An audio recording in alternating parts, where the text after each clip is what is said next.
What up, y'all? What's going on?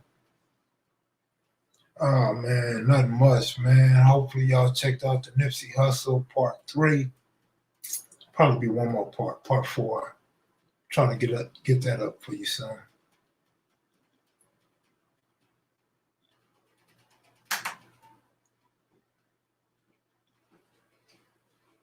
Hatton no. What up? What up, Cleveland Browns fan checking in? I feel sorry for you, man. You need a respirator? Are your lungs hurting? Do you have coronavirus? You need to get that checked out, bro. Yo, Kev, what's good, homie? Thanks for the videos. Good looking out. Ain't nothing good. I'm just chilling, man. Wish I was in LA so I could give knowledge on Nip. Rest in peace, Nip. Brian, what's up? You get your refund, man? I sent your refund back. So hopefully you got it.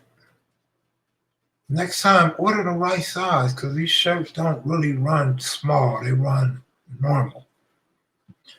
What's coming up after Nip? I haven't decided. I got Park Village, and I can never remember what else I got. I know I got a Park Village, so probably Park Village. Wayne and Swenson, that's what's up.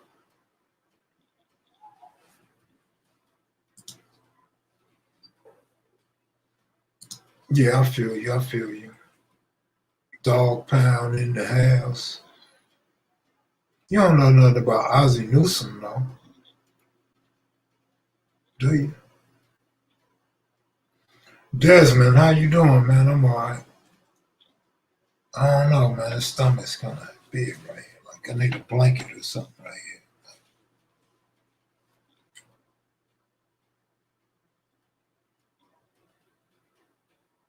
I don't know when part 4 will be coming out, man. Can't even remember who else I got.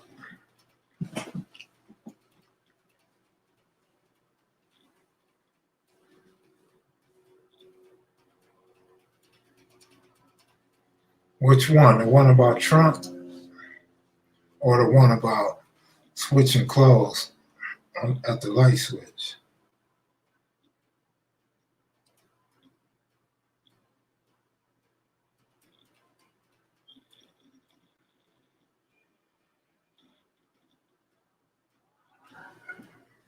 Lil Birdie said you had a hard time hustling. Lil Birdie lied. Regular old dude, good looking out. I don't know. Somebody lying to you, man. Listen to the fly on the wall, not the bird in the trees. It's gonna be 4 parts, man. Four. 1, 2, 2, 2, 2, 3, 4.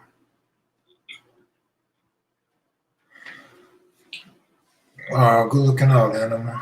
Perlana, what's up, girl? I made you a moderator so you can help keep the board clean, but I see you don't like your tools. Moderator tools. What up, levels checking in? And palm trees, Mac, better tight end, Newsome, or Tony Gonzalez was nice. Ozzie Newsome was nicer. Tony Gonzalez, I think, benefited from modern day offense. Ozzie Newsome played when you could still hit hard. It was kind of tough. Tell Keedy I said, what's up? All right. Oh, Keedy.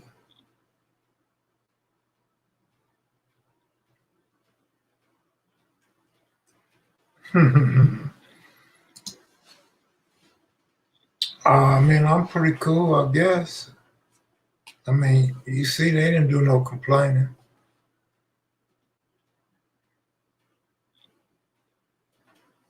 Oh, okay. I didn't even know I posted that. Ooh, Shannon Sharp was nice, wasn't he? I don't know. I kind of like Shannon Sharp, but Ozzy was the truth.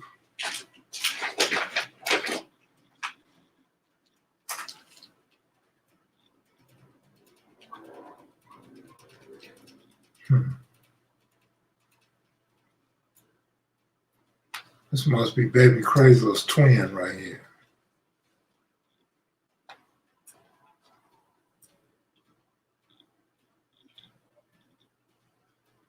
All right, for sure, for sure, for sure.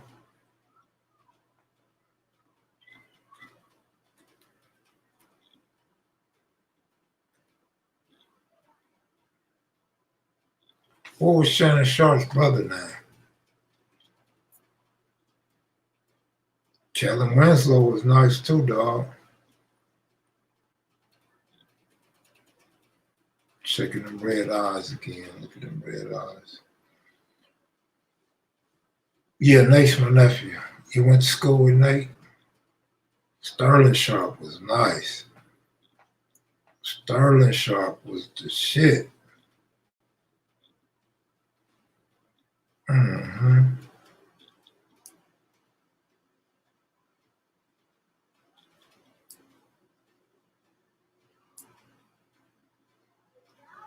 Yes, sir. Green Bay Packers. I'm all right, Marlon. How's it going?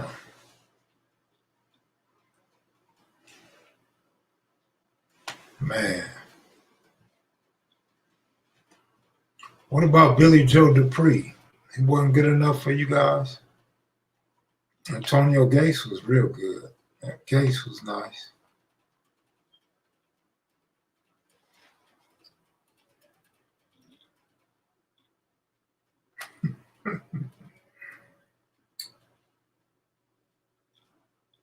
Chris Carter wasn't a tight end, but Chris Carter was nice.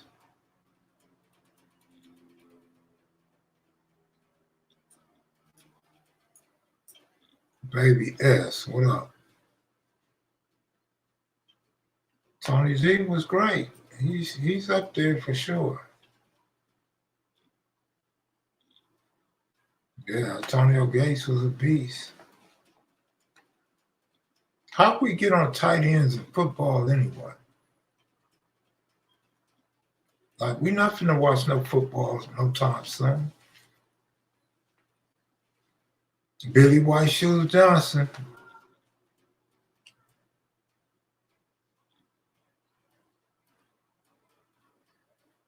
Jason Witt was way overrated.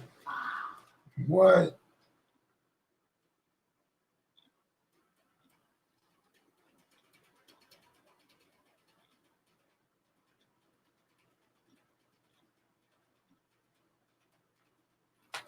That's what's up, Animal. Oh, the cat that brought up. Oh, me bringing up Ozzie Newsome started this because it was a Browns fan. It's like, how many Browns you gonna name out besides Jim Brown? Like, who you gonna name? Chester Birdie or somebody?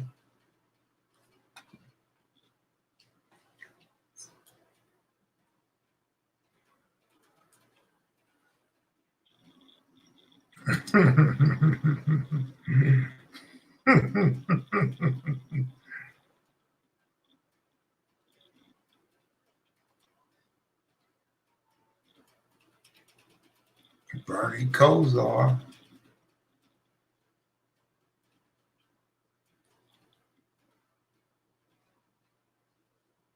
Oh yeah, Eric Metcalf was nice. I'm not bringing him up though in all-time greats. He was cool though. Number 21, he was cool. Not Heath Miller. Oh my God. Jay Novacek. Mm-mm-mm.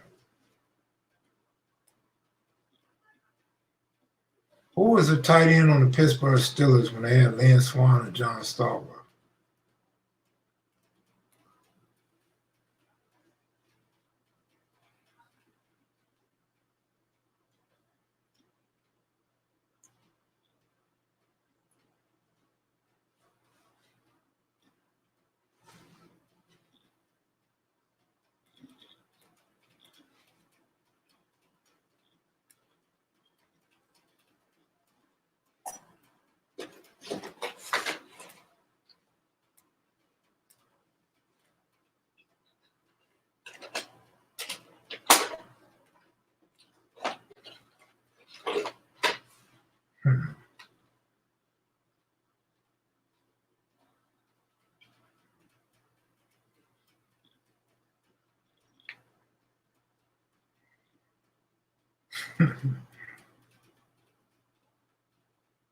When is the documentary releasing on Info Minds? It's scheduled for tomorrow. So I don't know what time tomorrow. 7 o'clock tomorrow. I don't know. Billy Joe Dupree was cool when I was young. I mean, he was nice.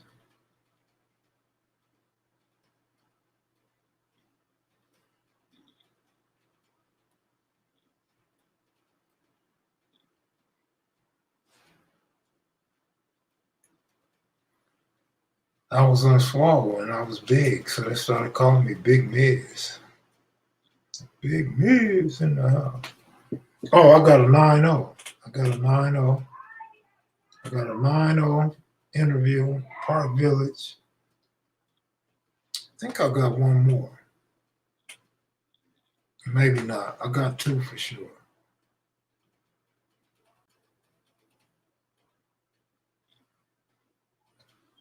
Uso's in the house. What up, Uso?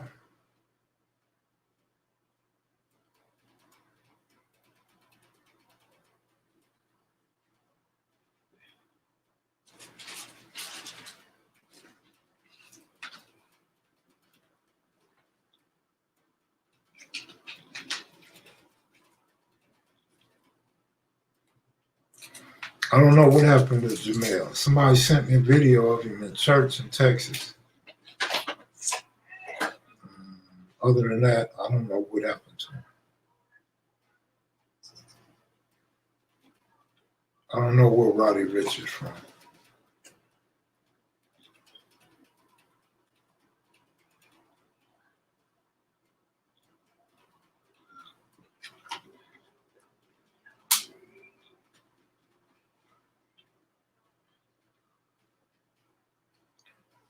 Y'all gonna act like Young Gooch? Young Gooch from 60s wasn't the first YG on record. Y'all gonna act like y'all didn't see that YG? Tom Christensen, the Raiders. It's me, bros. Gonzo from the set. I don't know. I can't tell you who's from the set and who ain't from the set, really. It's me, bro. Good looking out. But I don't know. I mean, I'm not in LA. I couldn't tell you. I don't know. Everybody been asking lately, though. I don't know. Gotta ask somebody that's out there and active or they ran with it.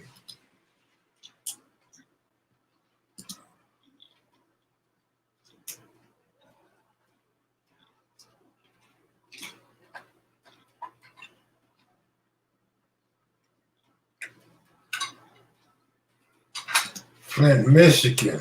What up, man? Going as strong as this virus is, huh? 185,000 cases have been reported in a single day. Woo! 821. This is a low politicking chat. What that mean? Come on in and tell us what that means.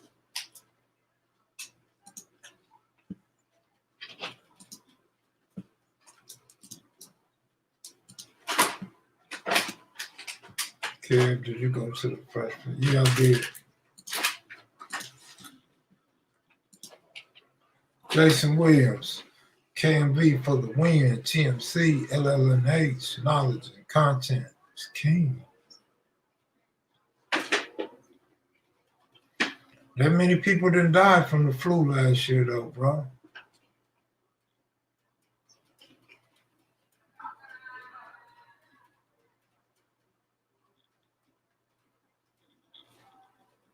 I'm trying to find somebody on Crenshaw Slauson right now to go live with me.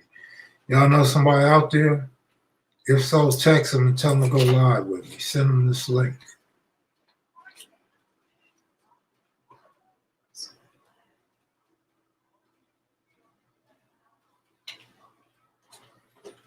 I don't know the different name brands of Jordans, but remember the ones, the black ones with a little bit of red and white. And later on, And then the ones, remember the ones that came out, they had the blue with the white. I don't know the numbers, bro. What up? What's your favorite interview? I usually say my last one, but I don't know. I liked Honcho, Head Honcho.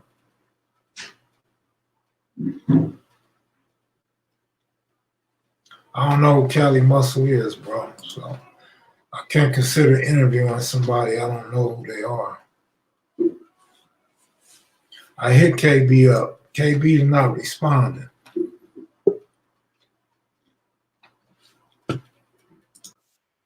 They go Hutch. Man, you in the dark. That damn Digital West got all y'all doing that dark shit, man. So what's up, Kev? Just hollering at you, man. Sitting here waiting on some food. Yeah, what you getting? You know, some vegan food, man. Some for me and my pop. Fried mushroom sandwich, shit like that. A fried mushroom sandwich. For my dad, yeah, keep him from having some fucked up that indigestion and all that shit. Okay. I used to look at the mushrooms on my front grass. I used to want to eat them so bad. Hey, some of them you can, some you can't. Man, I wouldn't dare. No. They look like a fungus to me. Yeah, well, you know, they're actually a organism that's been around for a lot longer than a lot of other plants, though. Oh yeah, I know. Yeah, they got a lot of vitamin D, lot of good stuff in the mushroom, believe it or not. Oh yeah, I didn't know Yeah. all that. Oh yeah. A lot of good stuff, man. Yeah, Mm-hmm. I was tripping on that article, man, from earlier. Yeah, I Yeah, had, yeah, that was a pretty good article, man. right. Yeah. So how's it going out there? It's going all right, man. It's going all right. Yeah, I'm man. feeling. I'm sitting here tripping, man, on how they extending all these you know, staying home orders and shit. Uh, Oh I yeah, said, I feel you. yeah, I knew that was gonna come. I've been telling people, I said, don't you think it's gonna be 2 weeks, man? No. Well, I didn't really see it coming, but I think it's a good thing. I think more people need to take it more serious. You know, like I was just telling my daughter going between San Diego and Moreno Valley, and she's just enjoying her time off. I'm like, this shit ain't cool. This shit is serious. This is some real shit. You Yeah, it's know, I serious out wouldn't, there, man. I wouldn't be trying to go see no woman, no male, none of that shit. 1 second, man. All right. Appreciate Is you, that a Turkey. female? I got your Nah, that's my boy. mushroom, your Oh, supreme, it's your boy. your po' boy, your mac and cheese, and your gumbo. Appreciate you, homie. All right. All right. Yeah.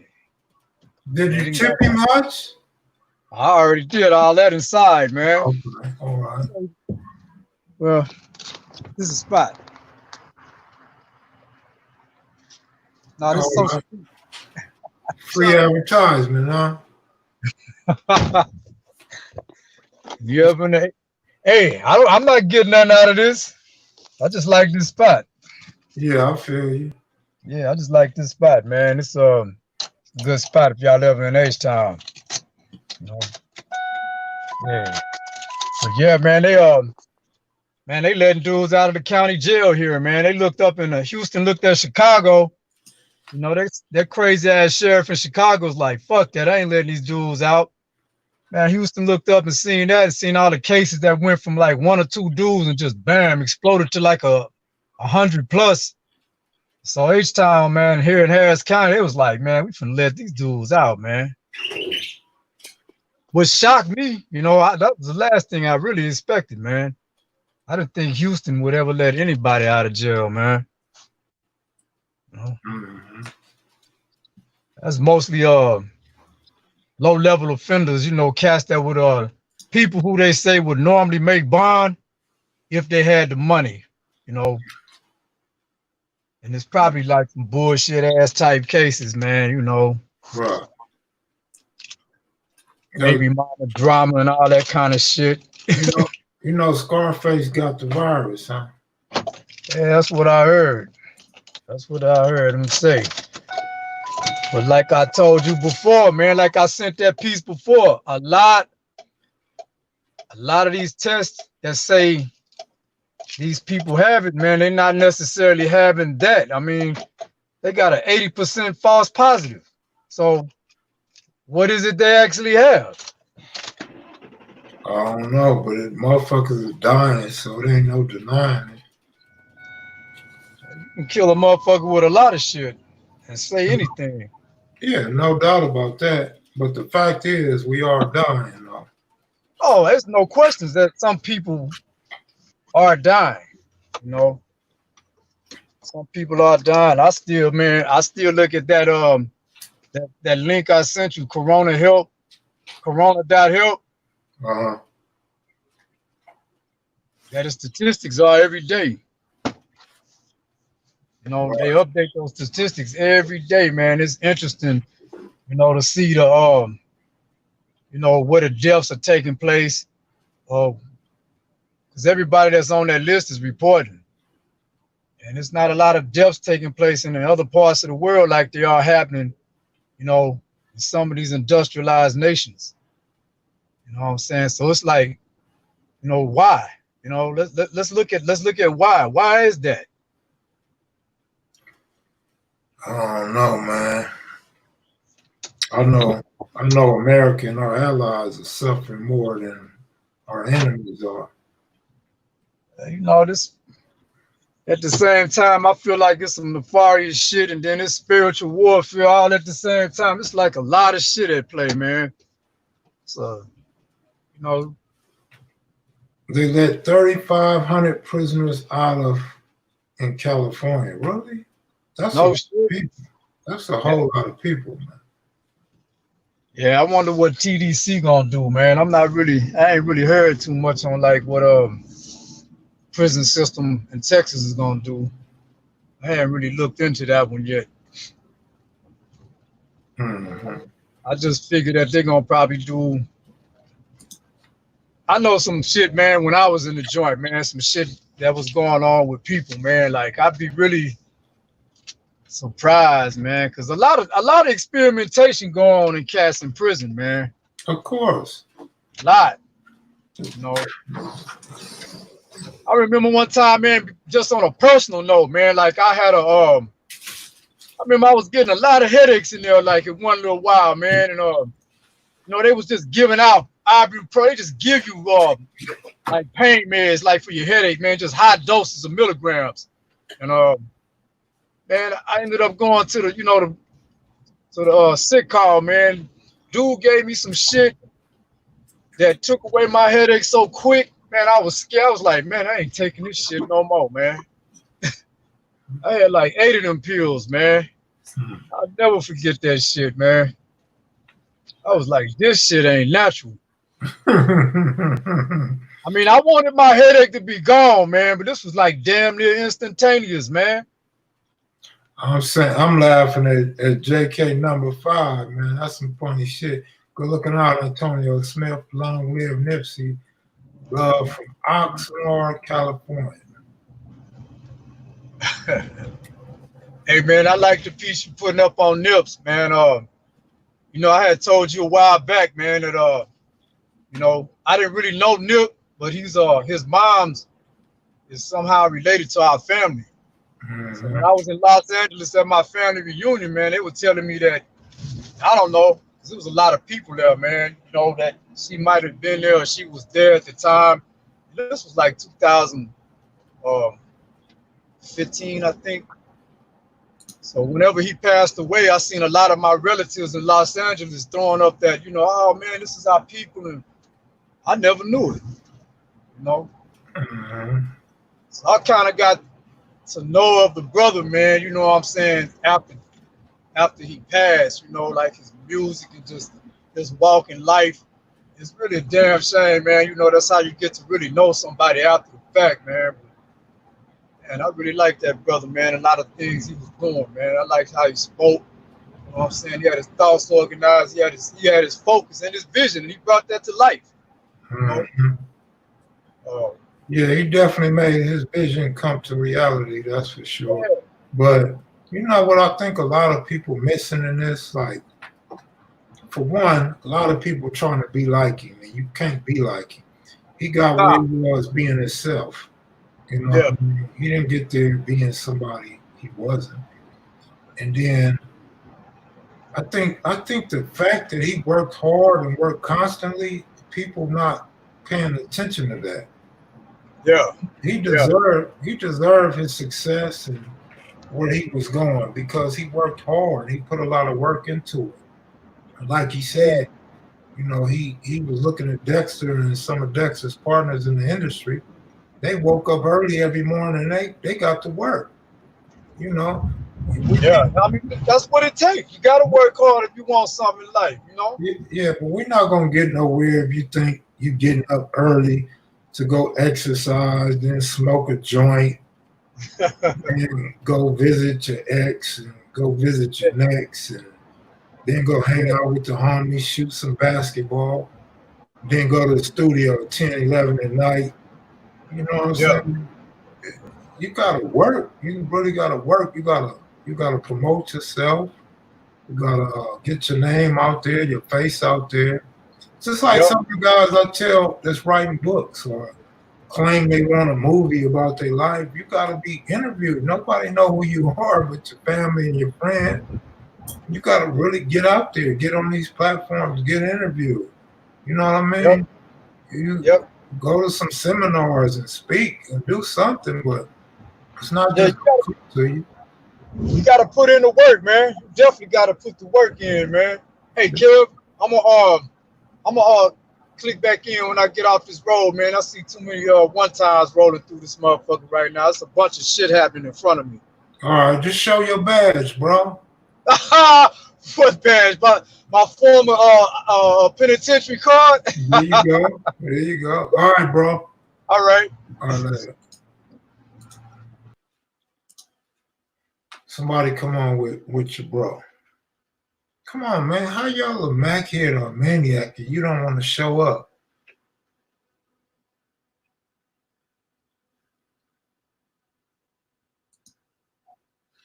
Man. I mean, it's different. It's different when you're in the life of crime. You know what I'm saying? Engage in criminal activity daily. You don't want to show your face. But if you're somebody that think your story is worth millions and you're gonna have a bestseller, show your face. Fuck you gonna have a cover with just a blank cover, a blank inside. Who gonna read your story? Who gonna want to know about your story? Who are you? Where'd you come from? Give us something. By the way, I talked to Craig Munson today. Had a good conversation with Craig Munson today. Just throwing that out there for y'all, real Macheads and real maniacs.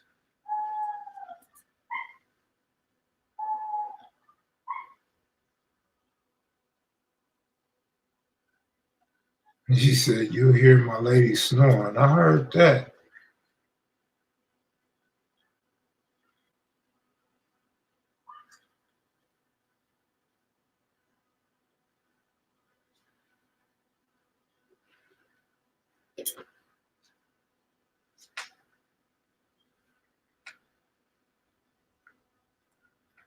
Let me see, man.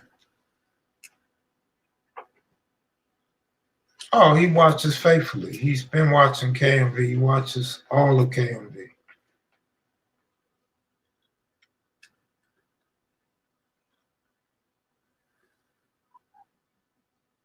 All right, OG Classic Jones, for sure, for sure, for sure.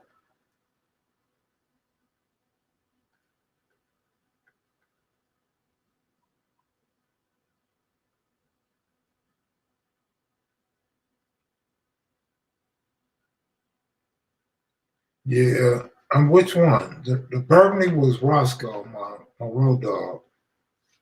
The red one was mine. The silver one was mine. All them other cars I post, those are my cars, or was my cars, once upon a time.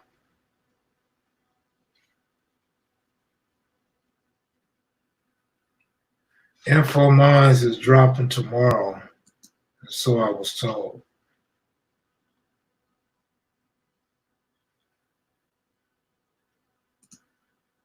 I don't know nothing about Farmer being on Hood Biz. I don't even know what Hood Biz is, so no clue, no idea, bro.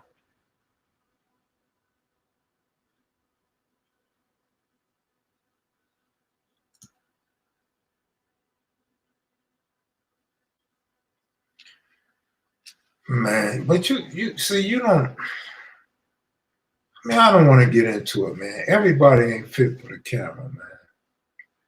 And it's not their job to tell you why they won't go on camera. You know what I mean? But a lot of people want money.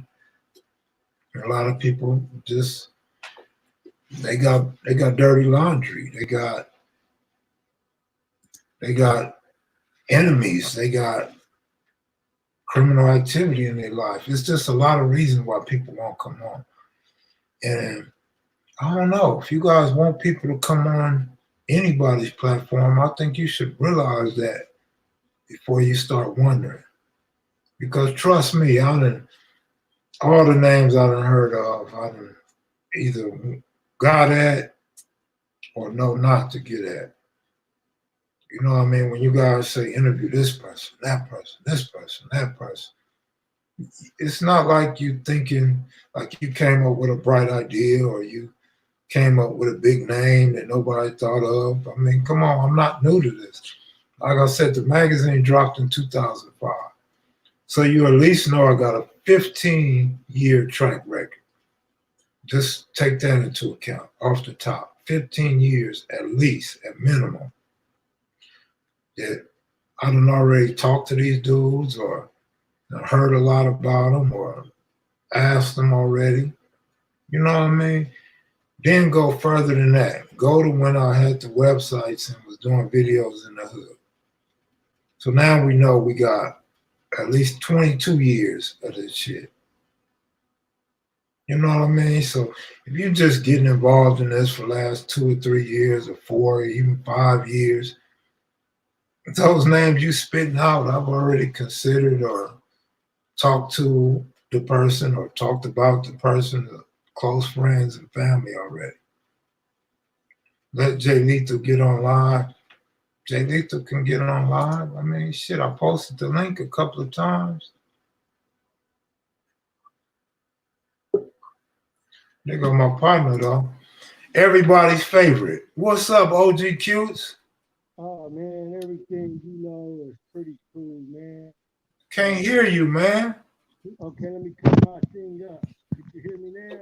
Man, you sound muffled. You sound real low, dog. Real low now? Now you sound good. I sound better? Yes. All right, that's good, man. Hey, what's our topic for tonight, kid, Matt? I was talking about right now. I was talking about how I've been doing magazines and the internet and the YouTube for the last 22 years, and I know the big names that was ringing when I was a youngster, and I've already asked these dudes for interviews, or already talked to them, or know them, and some aren't equipped to be in front of the camera because some are rats, some are still in criminal activity, some are liars, exaggerators, and some are just nobody. Yeah. So that's why I don't have some people in front of the camera.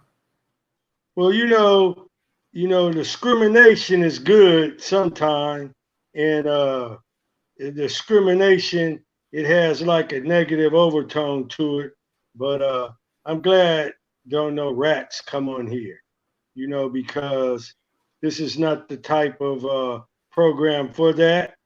Because if you couldn't hold your own and do your time, and when you got in trouble, you wanted to throw your crimies up under the bus to save your own ass, and now you got to face your own conscience, and you feel like a piece of, excrement, And so, you brought that upon yourself in your consciousness.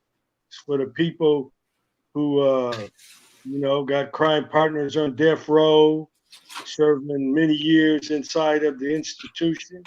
Because I'm going to tell you something.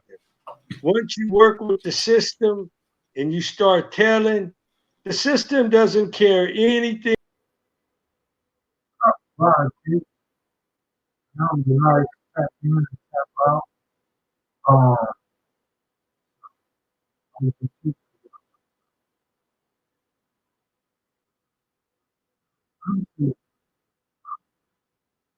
Left off. Could you hear me now? Yeah, I hear you. Well, the system doesn't care anything about the individual who decides to go Benedict Arnold. They just using that person, and once they get his testimony, then they throw him back into the den of wolves.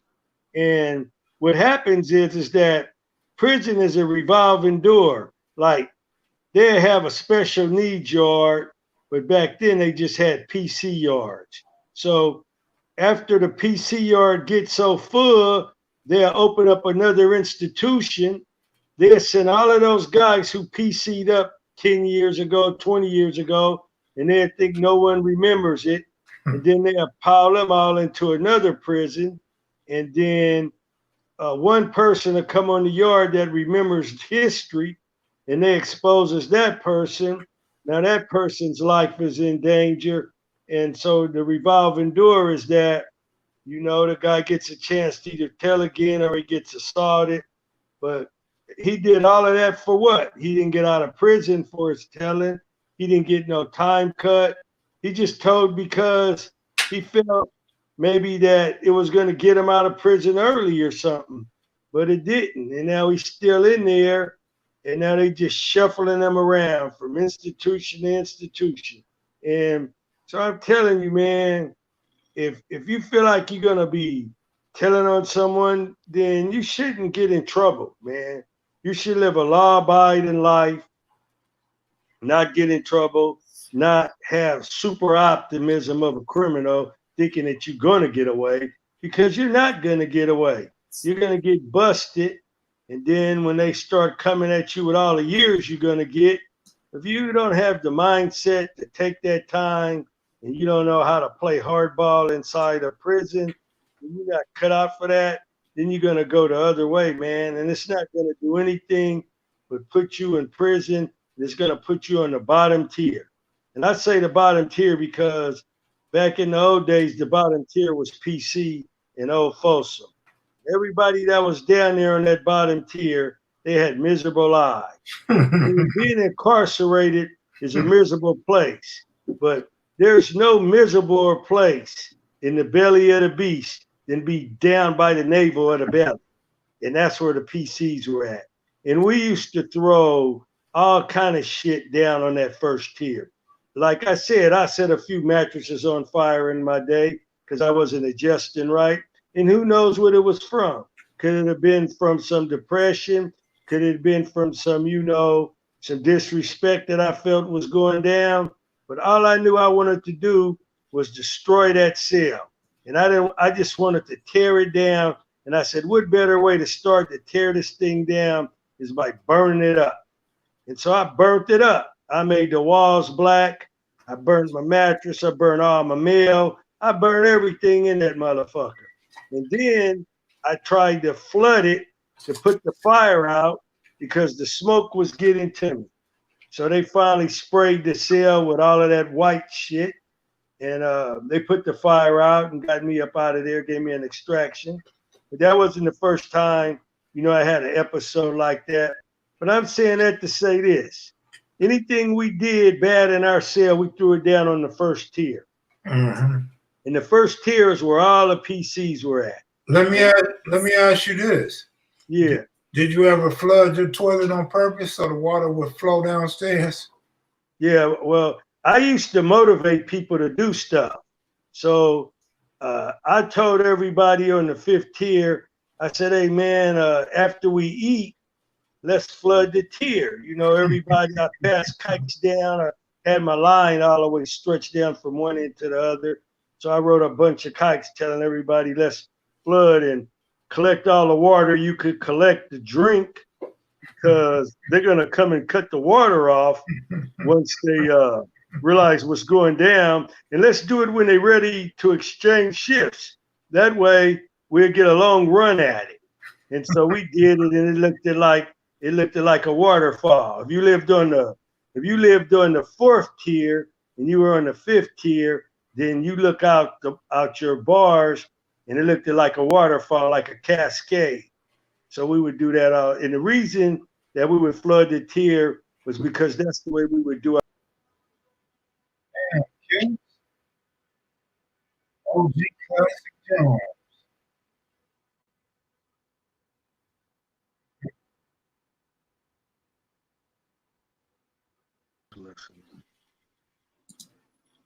Could you hear me? Yeah, your reception's bad, but I hear you. Okay, so every New Year's we would set fire. We would the fire department would come in from the street, or Folsom had its own fire department. So we would burn mattresses, burn sheets, and we would just collect a bunch of stuff to burn it up. And that's the way we would bust out windows. That's the way we celebrated New Year's, and we would scream and holler, shake the bars, and shut out "fuck the world" or "Happy New Year," and we would just make we would just have a major meltdown in the back. I called it the back because that's where we were at. We were back at a tomb of one building. Wow.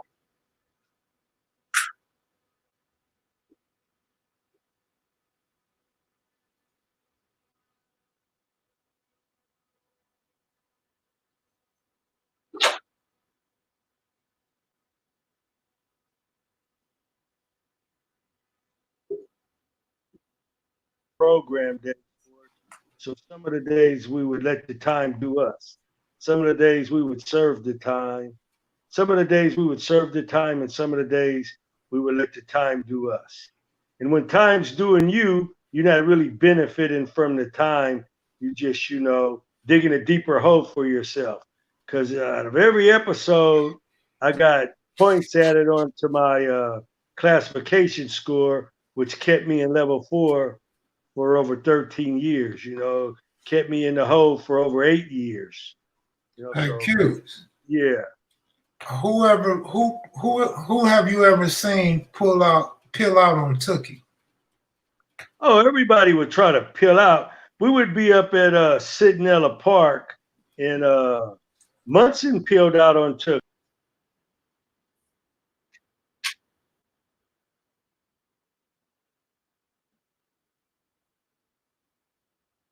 Man,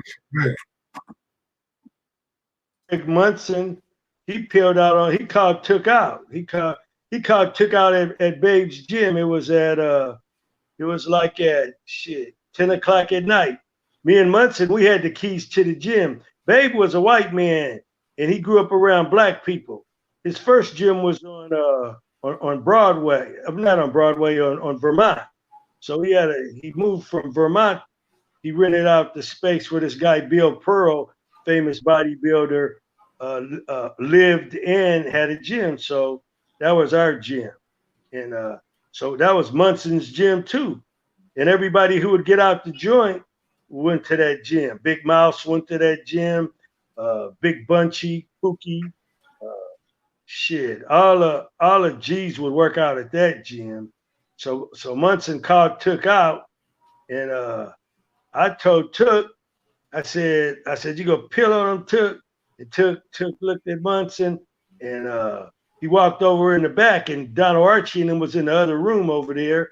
So he went and got Donald Archie. So Donald started talking a little shit too. And so before I know it, they peeled out.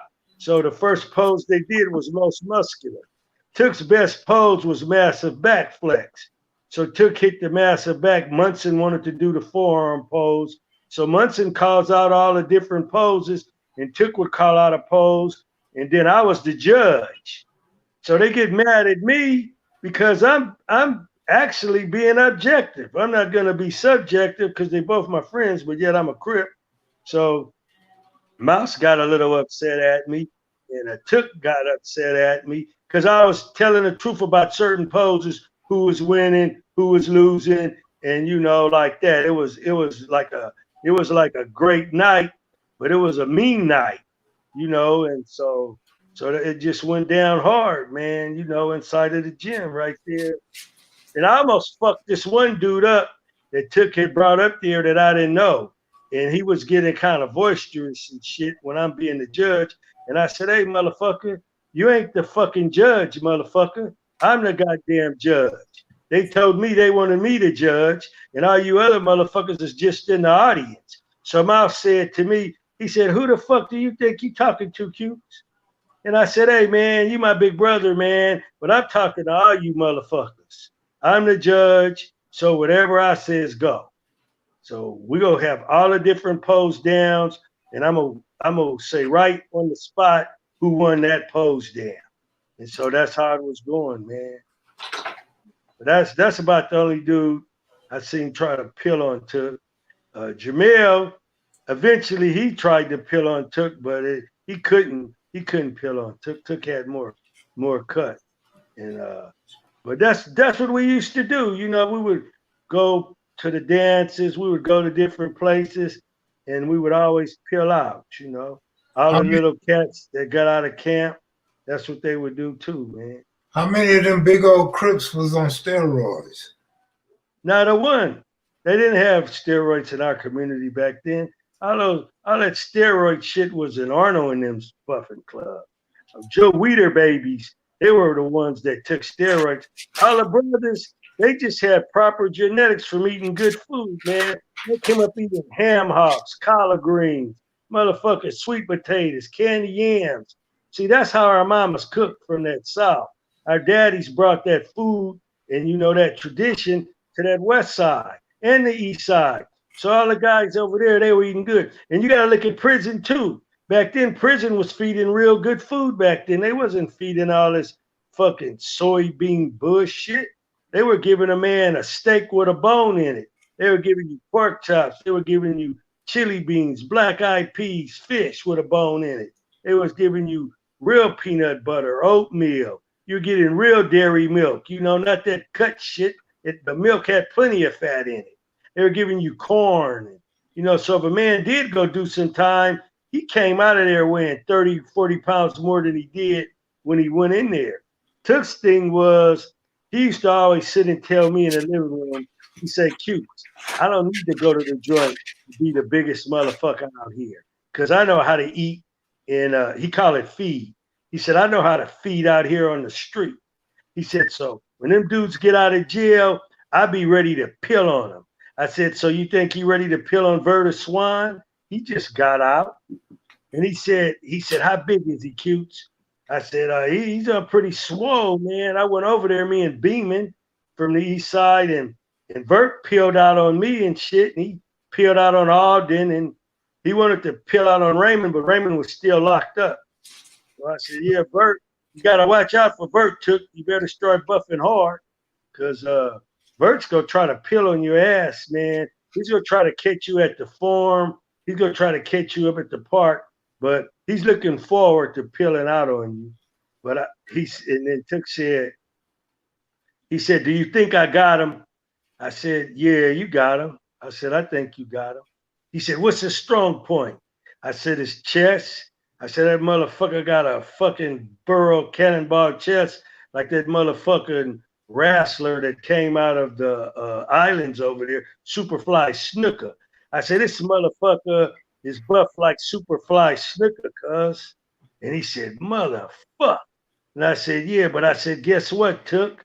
You buff like Sergio Olivia, your motherfucking idol. And then Took started laughing. He said, yeah, I'm the Black Myth.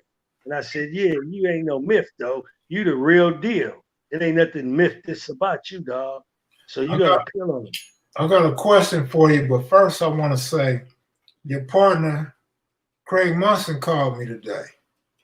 Man, what I like about Craig Munson is like, I knew Craig Munson. Every time he say Craig Munson, automatic. His form, his carrier, and Craig Munson don't get along. about Craig Munson is that Craig Munson's rep superseded us actually being road dogs, buffing partners, and hanging together. When Craig Munson got out of the joint in 1974, we would basically be together every day. I remember I was having a meeting, a big ass crip meeting over in St. Andrews Park, because I was thinking about running my boys up into a neighborhood for a Saturday night spree. And me and Little Took, we crossed Manchester and went up in Bill Pearl's gym, and this big ass motherfucker was doing some hammer curls with the 75s. So that impressed me. I stopped and I said, hey, Little Took, come here, man. He said, what? I said, man, check that dude out right there. And it was Craig Munson. And he wasn't rocking it. He wasn't leaning into it. He was hammer curling the 75. All right. Man, we'll have to wait till The 75, he was hammer curling the 75s, homie. And I'm not going to exaggerate or put nothing on it. He was hammer curling them, bringing high reps like they were like 25s. So when he got through buffing, me and Wayne, we were over there working out with kid weights because we were kids.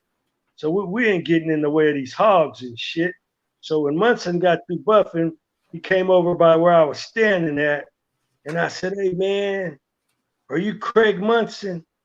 And he looked at me and he said, yeah. I said, oh, man, I heard a lot about you, man. I said, it's good you home. And he said, thank. He was real nice. He wasn't a mean dude. So he said, thanks, little man. And I said, yeah, man, my name is OG Cutes, man. And I be coming up here, you know, I've been trying to get some yokes and shit. I said, you was curling them 75s like they was some 25s. I said, you know my homeboy Big Tookie? And he said, yeah. He said, yeah, I know Took. I said, well, he ain't been buffing up here. He's been buffing somewhere else. But he's on swole now too, dog. He didn't got a major swole too. So I said, my brother's on super swole. And I said, maybe all y'all should work out together. And so Munson said, well, tell him to come up here. And I said, okay, I'll do that. So before you know it, they were coming up there, and Munson and me, we would go eat tacos together up at the corner. Me and Munson would be rolling down Western in his Cadillac, and we would. mail at the bus, maybe at 8:30 we'll get to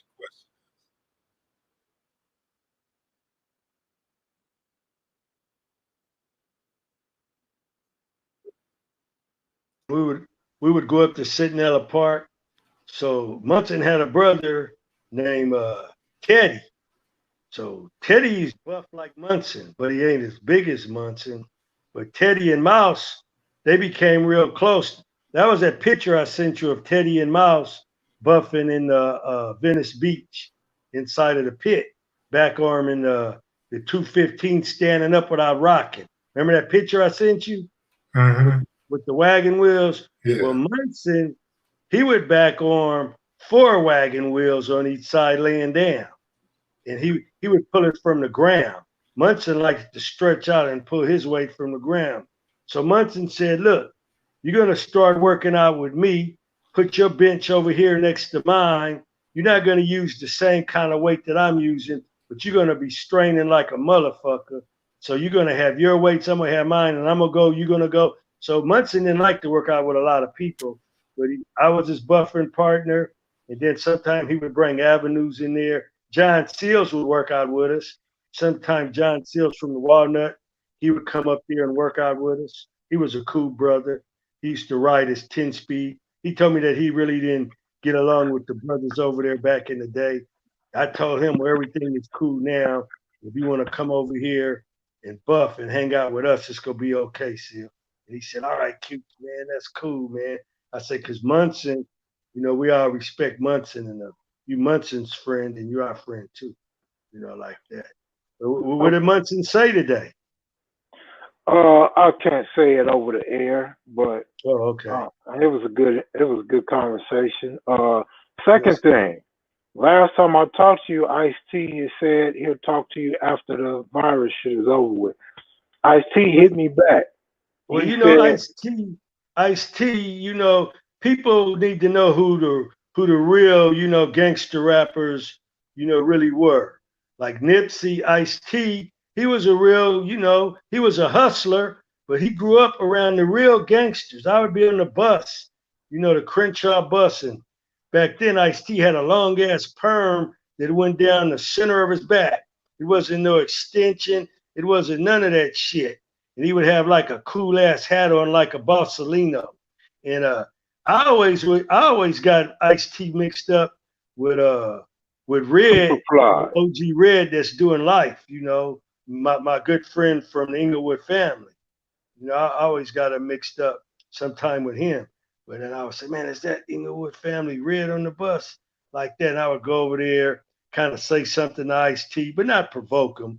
But me and Ice T, we used to just give each other hard looks, you know, because he knew that I was about the business, and I know that he wasn't about to eat no cheese. But I was the kind of motherfucker I like to press up on me a motherfucker. I like, Yeah. especially if I think he's coming from somewhere else that I'm not representing. But no, Ice T, he was always down. He never got off the bus early. He would always take it all the way to where I would take it, and we would get off. And like I said, Buddha had me flipping Crenshaw, so I was like a warlord, like James Miller. I was going up there, you know, to get in trouble, you know, and that's eventually what happened. Okay, You know? look.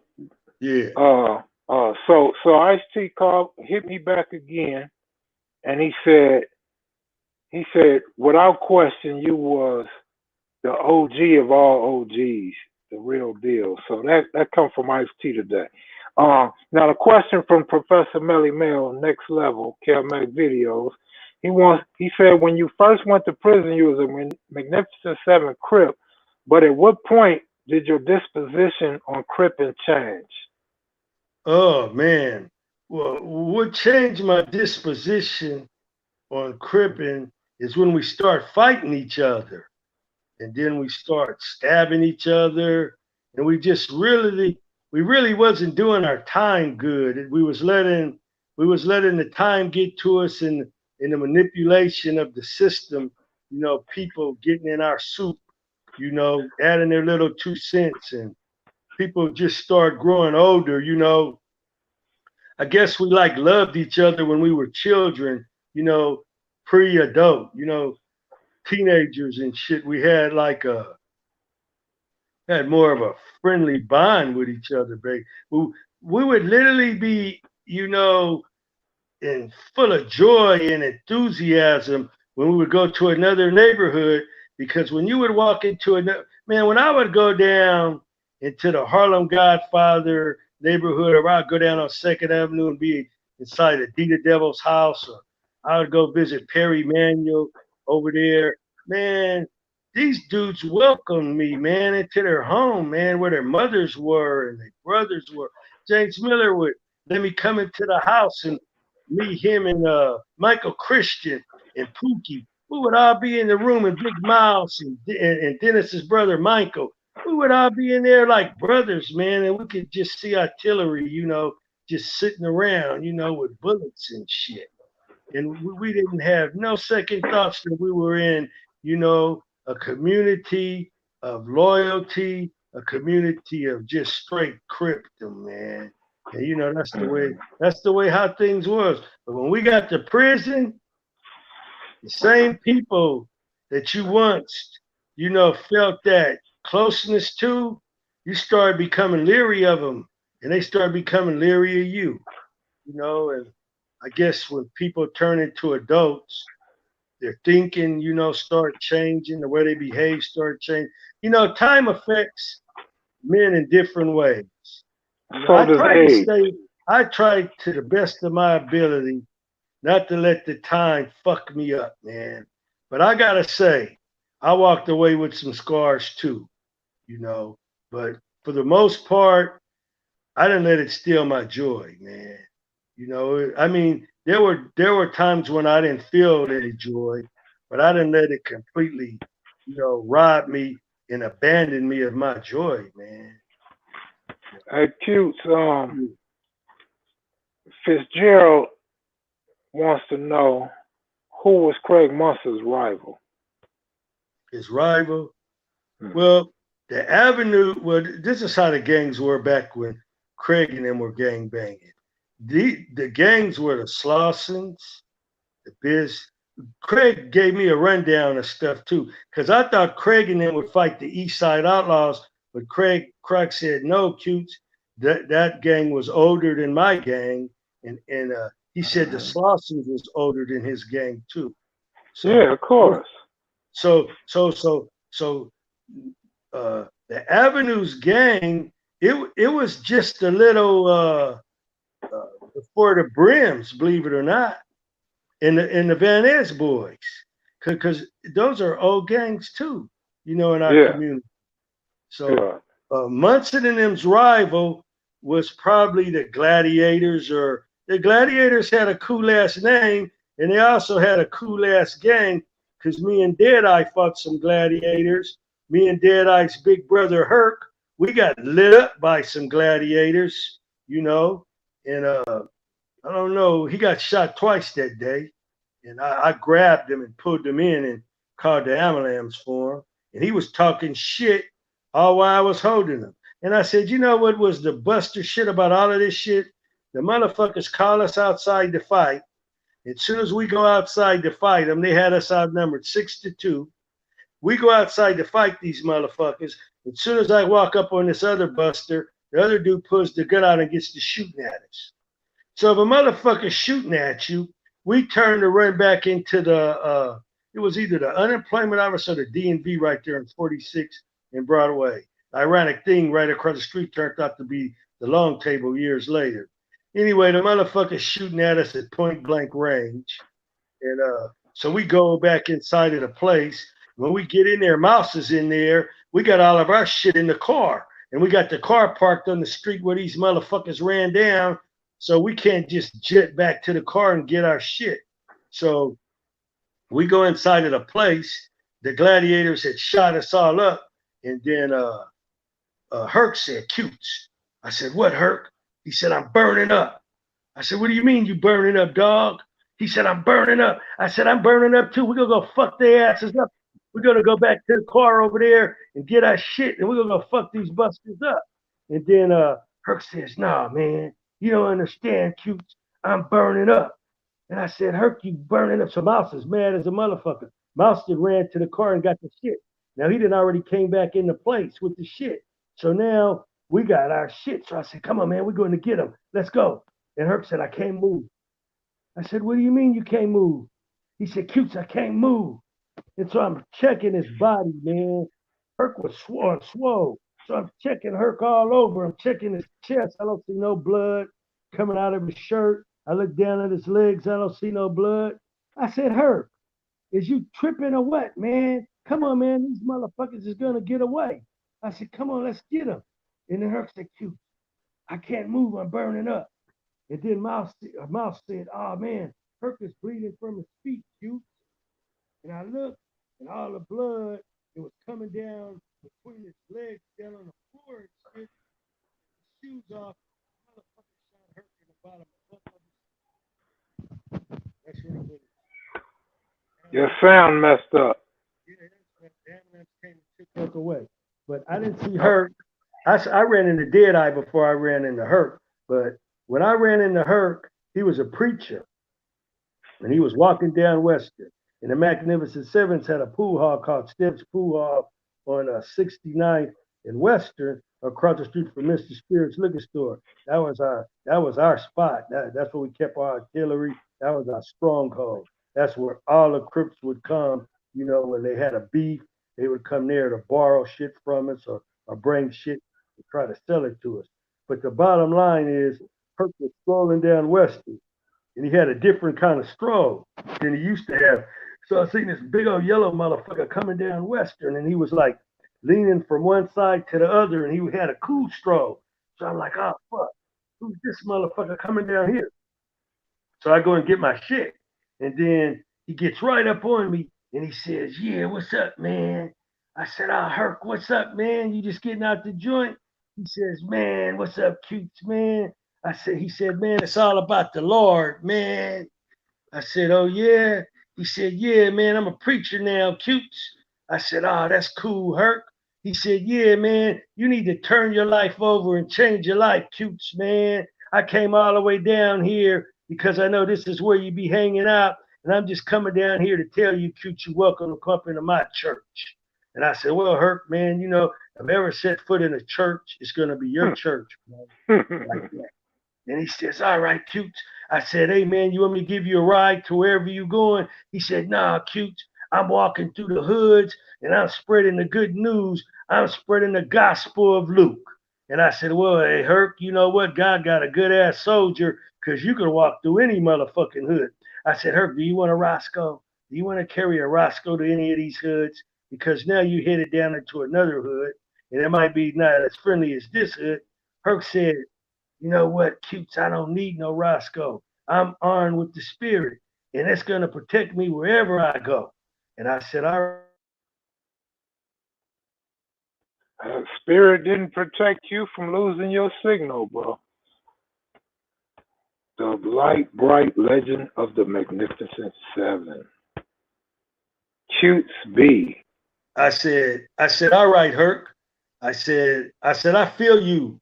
I feel where you're coming from. I feel your compassion and I feel your spirit. I hate to lose you, you know, because I liked you when you were a gangbang like that. And he says, "Cutes, I hate to lose you. I hate to lose you too." And I said, "Well, you haven't lost me." He said, "Yeah, man, I'm losing you to sin." And I says, "All right, Herc, man." I said, "You just go ahead, man, and travel your road, man.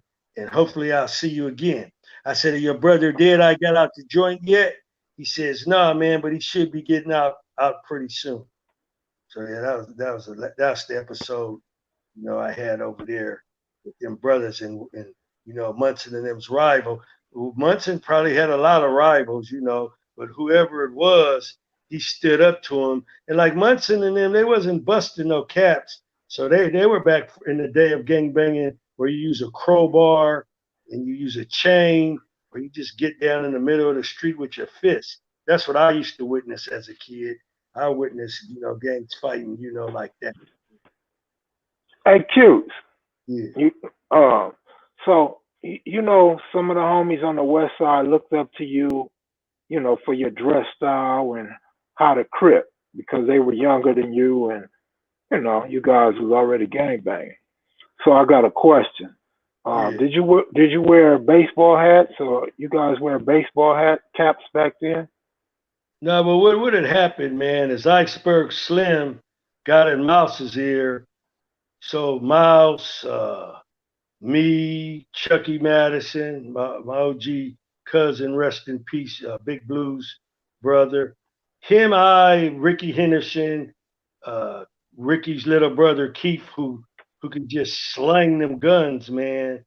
We all got on the we all got on the bus and we took it down to Broadway and we went up on Los Angeles Street and we hit the Los Angeles hat store. And we went up in there with ill intent and we grabbed racks of these badass hats. We grabbed Humbirds, Bossolinos, H Deuces, Stingy Brims, and then we made our way back to the hood with like maybe 40 hats, you know, and we start selling them and passing them out. So most of the guys in our era, we were wearing some badass hats and shit with our froze kicked out from the side of it, with our earrings, our long chain earrings. Tookie's the one that invented the long chain earring, the ankle bracelet with the tiger's tooth, and so we were dressing, man, so cool, man, that motherfuckers just liked our style.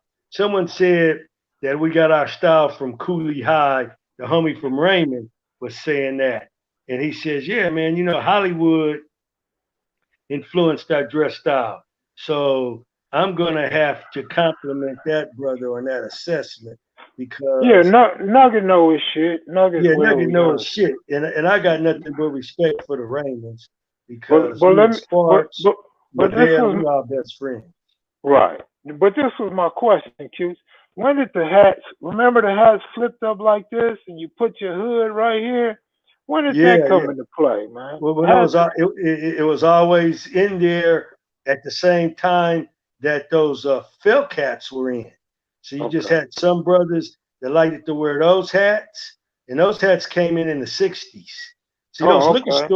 those liquor store golf club hats. Those are the hats that Munson and them would be wearing. Those were the hats of the original gangbangers. You know, the Right. Avenues, the I didn't know they wore their Slices. hats like that back then. Oh yeah, they would wear straw hats. They would wear those hats. Oh yeah, So, yeah, yeah.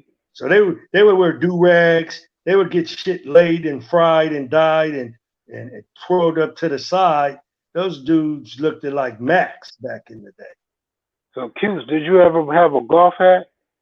Oh yeah, because Chucky's father, Big Charles, he would he diesel truck driver, Harley Davidson rider uncle, and all of his buddies they would take their golf hats and flip them up, you know. So one day he brought me a golf hat out the liquor store.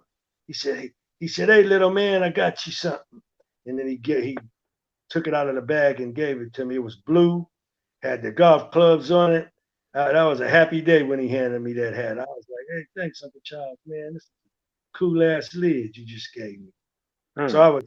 you got to know how to sport that hat, though. You got to know how to put it on your head. You just can't put it on your head all dark. You got to kind of like flip it up a little and take it to the side, you know, Hmm. have some finesse when you would wear that golf hat. And then we would wear shadow stripe slacks. We would go down to MacArthur's Williams and get tailors made, you know, just because we didn't have no jobs and there wasn't a lot of opportunity for us. We wasn't going to let this broken ass system break us. So that's why we turned into hustlers too. See, we were slash hustler slash crip. You know, that was our pedigree. You know, and that's how we Hmm. run. We made our money the hard way, you know, but we made it. You know, and there was victims in the alley, unfortunately. But you know, Hmm. when you press upon a group of people and you don't give them a lot of choices and they don't have a lot of opportunity, you know, they usually turn in on themselves or they turn in on society. But society knows that all of that could have been curtailed if they just would have came down there and showed some true care and some concern for other people's children.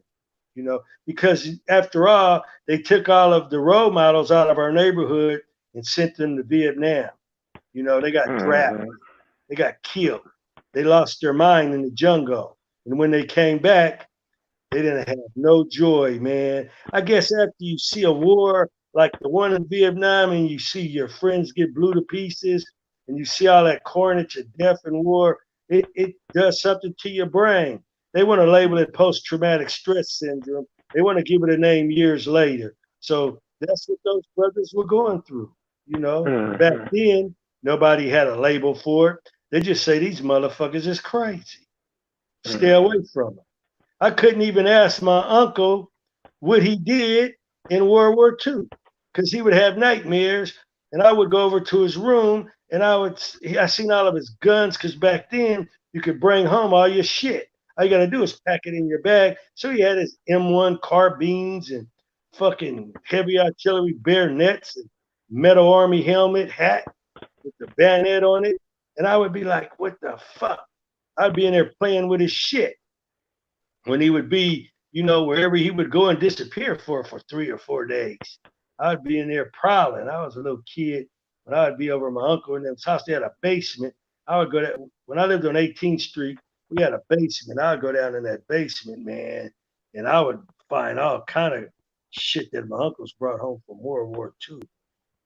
But you know, Q, yeah, Q, when you was in prison, you knew a lot of blue notes and you knew a lot of CCOs, oh and yeah, you knew these dudes before they joined. Did you yeah. favor one over the other? No, I didn't favor none over the other. No. Okay. I always E- knew. Even though Took was with the blue notes. Well, maybe if Tick wasn't on death row and he was more accessible to me, I would have been by his side. You know, and Tick would listen to me, so I could see things going wrong a certain way, and I could have ran stuff down to Tick. See, Tick was locked up. He came to jail on the late end of stuff too. You know, even though we got to jail in 1980, that's kind of late to be coming to jail. You know, at our age to serve so much time. You know, because Tick ain't never really served no time. He went to camp, he went to Job Corps, and he was in placement. Factor County jail. Yeah, and he wasn't even really doing a lot of county jail either. Took wasn't the kind of guy that would be going to jail. That's what a lot of people don't know. See, Took was able to go into Western Surplus and buy a shotgun with his license because he didn't have no felony convictions. So Took was always smart. Took was the real deal, you know. He was my best friend. Right. I miss him. I miss him and my brothers to this day. You know, I miss them. Cause now I'm in the world by myself. So what did he think? What did he think of the black coats? Tookie, people used to always lie on me and tell Took a bunch of bullshit. So Took would always write me a letter talking shit. Cooch, what do you mean you got a Swahili name? Cooch, what do you mean you fighting Crips over here? What do you mean? I said, Took, who's telling you all of this bullshit? And then he would tell me the name of the person. And I would say, man, that dude's a buster. Don't believe that shit. So Took would always, you know, run shit by me. Then he started sending me drawings. He would send me drawings. And I said, you know what, Took? I need to be up there with you. I said, I think I'm going to come up there and kick it with you. And he says, no, you're not. And I said, sometime I feel like coming to kick it with you. And he says, look, homie, you're not coming up here to kick it with me. I said, all right. That's how. Oh, so much for cute. Over under 10 seconds, he'll be back. I'm going to take the under 10. 1, 2, 3. What's up, cute? Yeah, that's how dedicated I was to him. Okay. All right, that sounds good, man. Now that you experienced so much in life through prison and the streets, what would you say to a youngster that want to get put on a set? I would look, youngster. I'm gonna talk to you in fucking first person. You know, if you considering getting put into your neighborhood, whatever your neighborhood is, then it's like you're not looking at all your options in life, you know, that's gonna make you be a productive human being. You're gonna give all of these years to this negativity, and it's gonna come with some harsh consequences. And you never know what the consequences are gonna be. It might be the death of one of your family members, it might be your own demise, or it might be the demise of someone that you thought you loved, and then you end up smoking them, you know, or it might be a person who you perceive as your enemy, and you end up smoking them. Whatever you do, when you join this outfit, you're gonna have to live up to a standard of violence. Because if you join in, you know, you're gonna be the new man on the totem pole, and you're gonna want to make a name for yourself. And then you're gonna go to some extremes to make that name, to make that rep. And then one day, after all of that shit that you did to try to make your name, you're gonna wind up in the joint with all of the people that you once was friends with and that you once thought was cool and the ones that you thought you hated. And you're gonna realize that it wasn't that serious.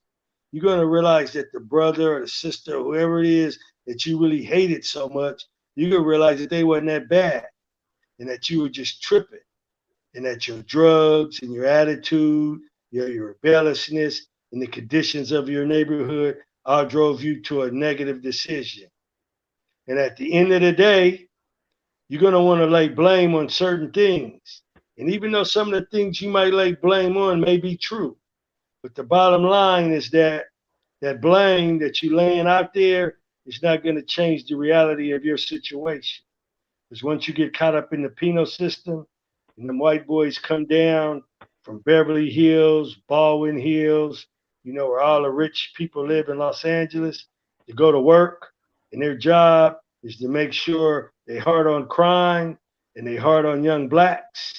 And the laws have been designed to lock you up for the rest of your motherfucking life. All right, thank you. Over under 15 seconds. For some reason, I want to go with the over this time. 1, 2. Oh, loser. So the laws were designed to lock you up for the rest of your motherfucking life. And now you realize that the man that you were building, the rep that you was working on, is not in condition to do the time of the reality that you about to get. And then you might have a thought. It's not such a bad idea if I hang myself tonight. It's not such a bad idea if I slit my wrist tonight. It's not such a bad idea if I dive or bomb head first off of this tier. You know, it's not such a bad idea if I die by proxy by cop and I rush Right. one of these guys in green and get the top of my head blown off. See, so there's a lot of things. Your life could end up fucked up, man. So if I were you, I would reconsider, joining a gang. But if that's Right. what you want to do, I mean, who am I to tell you not to? Right. Because I did it, and a lot of things didn't turn out good for me. Mhm. Even your Wi-Fi signal didn't turn out good for you. So we'll call it suicide by proxy. Wi-Fi got the coronavirus. But if you're smart You all enough, right? if you're smart enough to take my advice, and if you feel what I'm telling you, then my advice to you is not to make that decision to join a gang. So that's what I got to say on that. And sorry All right. for the interruptions. Well, we know the coronavirus is going around, and your Wi-Fi has been hit by the virus. But they said thank you for your sincerity, your realness, your truthfulness, and you always got something positive to say. Yeah, well, I appreciate positive feedback because I know for sure that I speak from the heart because I'm not, phony. Right. Yeah, that's one thing you're not. But yeah, man, this is cool, man, that we can talk on video and shit. It Um, is. I wish some other people would start coming on and interacting more, but it is what it is. Yeah. Well, They say like, cutes always come with the real. yeah. Well, about the coronavirus on another topic, you don't have to be the Surgeon General to arrive at this conclusion. The virus started with a very small number of people. They say it went from some type of animal to a person. So I assume it started with one animal and one person. So everything started right there. So now they're isolating communities, 6 foot distancing, and all of this to stop this thing from arcing all the way up because it's headed up because the infection of this disease is spreading, like a forest fire spreads in a dry ass, jungle or a dry ass forest. And the bottom line is that I've been listening to Donald Trump, and man, he's about a stupid motherfucker, man. I mean, that just goes to show you could become a billionaire, but you could be a dumbass, man. He's a real dumbass. And the reason he's a dumbass is because of the asinine shit that comes out of his mouth when he's in front of a camera. He reminds me of a person that I used to know that would smoke PCP. And when he would smoke the PCP, he didn't have a mental filter. This motherfucker, he would say whatever came to his mind, in a gang meeting. And he would end up getting busted right in his goddamn mouth, right there in the gang meeting, because he didn't filter the shit before it came out of his mouth. And he rubbed some motherfuckers the wrong way. And one night I told him, I said, you know why the homies always fuck you up, man? It's not because you a bad dude. It's because when you get high, you lose your mental filter. You just say whatever comes to your mind. You like an impulsive motherfucking kid. And I says, you need to learn some emotional control, dude. You need to just shut up when we in these gang meetings and don't talk. When we had the gang meeting to break up the West Side, I said a few words and Mouse nudged me on the side and I knew to shut the fuck up. When my brother would nudge me, I knew it was time to shut the fuck up. Now let me tell you something. Let me go back to my point being. This shit started from an animal to a human being, and then it started spreading. Became airborne. You could touch, you could put your fingers on any of your oral factories and you could transmit it that way. All right, the bottom line is that dumbass Trump, he was saying that he wanted to fill the churches up. He had an idea by Easter that this was his dream. Like Martin Luther King said he had a dream. Well, Donald Trump had a dream too. But his dream was going to be our fucking nightmare. His dream was going to be on Easter that he said that he would like to see all the churches filled up, get America back to working again because we were born like that and this phone's been ringing and we want to go back to work. Well, let me tell you one motherfucking thing, Donald Trump. I'm an American and I do not want to go back to work until we have an antidote, until we have a cure. Because see now, Trump, what your dumbass fails to realize is that there's no longer a little animal and a human being spreading it. There's a lot of people spreading it. So we have everybody locked away. We have, businesses shutting down because we don't want human beings to congregate and spread it even more. So what you basically saying, Trump, is that you seeing this shit go down. And so you're happy with that. And you want us to go back to work. But this is where you're stupid at, Trump. Let me show you where your brain stops being human. And Obama, he would have been able to see through this if he was still the president. He would have been smart enough not to be as dumb as your ass is. See, Obama would have knew that if there's one case out there, one Trump, I'm not even adding the animal this time, the bat or wherever the fuck they said it was. I'm just putting it on a human level so your dumbass will understand. One case, Trump, if one case is still out there after we come off of our so-called self-quarantine, the shit's going to start all over again, you stupid motherfucker. Do you understand that? It's going to start all over again. So this is what we need, Trump. This is what we need. We need your scientists to find a cure.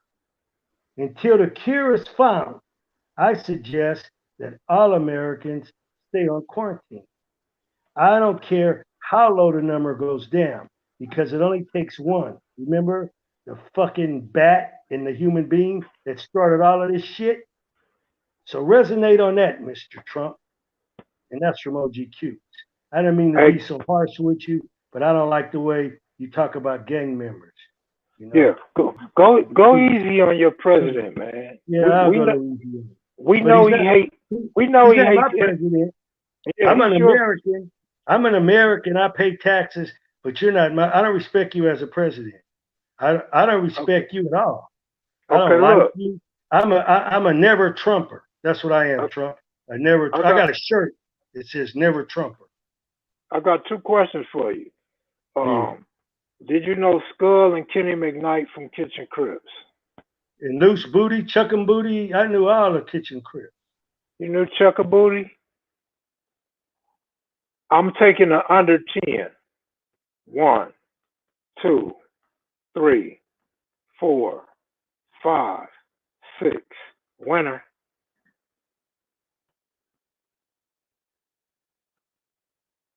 Don't drink the Kool-Aid, keep the faith.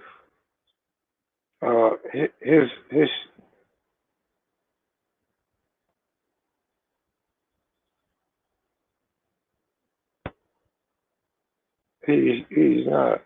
Man, y'all quit lying. He your president, man. He's the president of the United States, man. He's POTUS, man.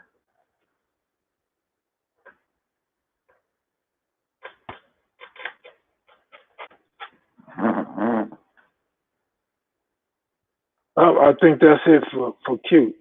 I'm taking the over 10 this time. 1, 2, 3, 4, 5, 6, 7, 8, 9, 10. I knew he was going over. What do you mean? He came back in on 6. You guys just didn't see it. He came back in at 6. Trump tuned in and heard him. Trump, I wouldn't doubt it. Classy Jones, hey man, I'm gonna get out of here in 27 minutes, dog.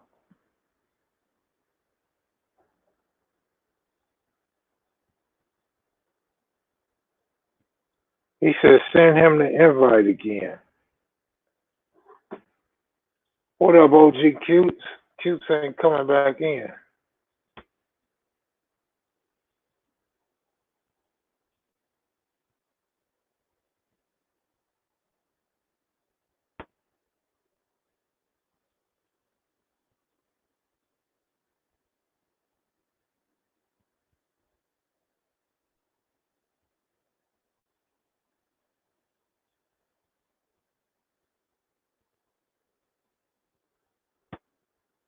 OG. What's up, player? What's good, man? What's happening with everybody, man? Oh man, trying to talk to Cutes, but his phone got that virus. He got that TPK plan, bro. Yeah, I wouldn't doubt it. First thing I want to say, man, is it's an honor, man, to even be on here with you, bro. I've been following you since I saw the first video you had with Alonzo, and you were talking about what you wanted to do and the histories that you wanted to get. And it's amazing to see that from that video to now, and you actually bringing all that shit to fruition, bro. Like, I remember in that video, you were like, the history you wanted to get was the East Coast. Mm-hmm. And you were saying how hard it would be to get the East Coast history, bro. And the fact that you brought it to us and to the masses, man, just speaks volumes in itself, man, to what you're doing for the culture, for the history, for all of that shit, bro. Like, I tune in all the time. You know what I'm saying? I'm always watching and shit, man. And where I'm from, we got introduced to the gang shit because I had a homeboy named Lewis who ended up being a manager for James Toney, the boxer, because we're all from Ann Arbor, Michigan. And he had went out to California in probably the mid 80s, maybe the very beginning of the 90s. But he came back and he was talking about Crips and everything. And he ended up claiming rolling 40s.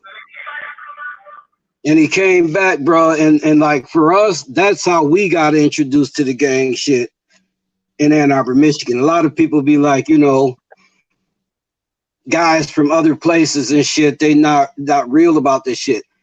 Niggas is real anywhere you go. Period. You know what I'm saying? Right. A nigga, you know what I'm saying, to blow your noodles anywhere. You know, so exactly.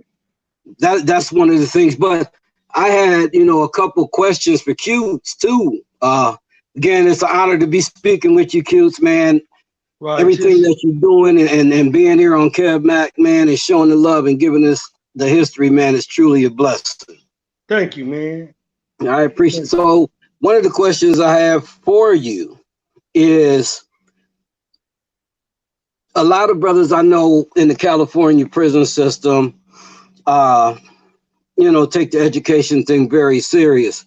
So like, if you were ever at Soledad, one of the questions I always have for brothers is, can you really feel that energy that George Jackson had there? He's gone again. We'll just call him the ghost of George Jackson. Hey, it's funny that you would bring up Conrad George, because earlier today I was telling Kev Mack about my experience with George Jackson's grandmother and George Jackson's first cousins, which was Dane Cole, Binky Cole, Scott.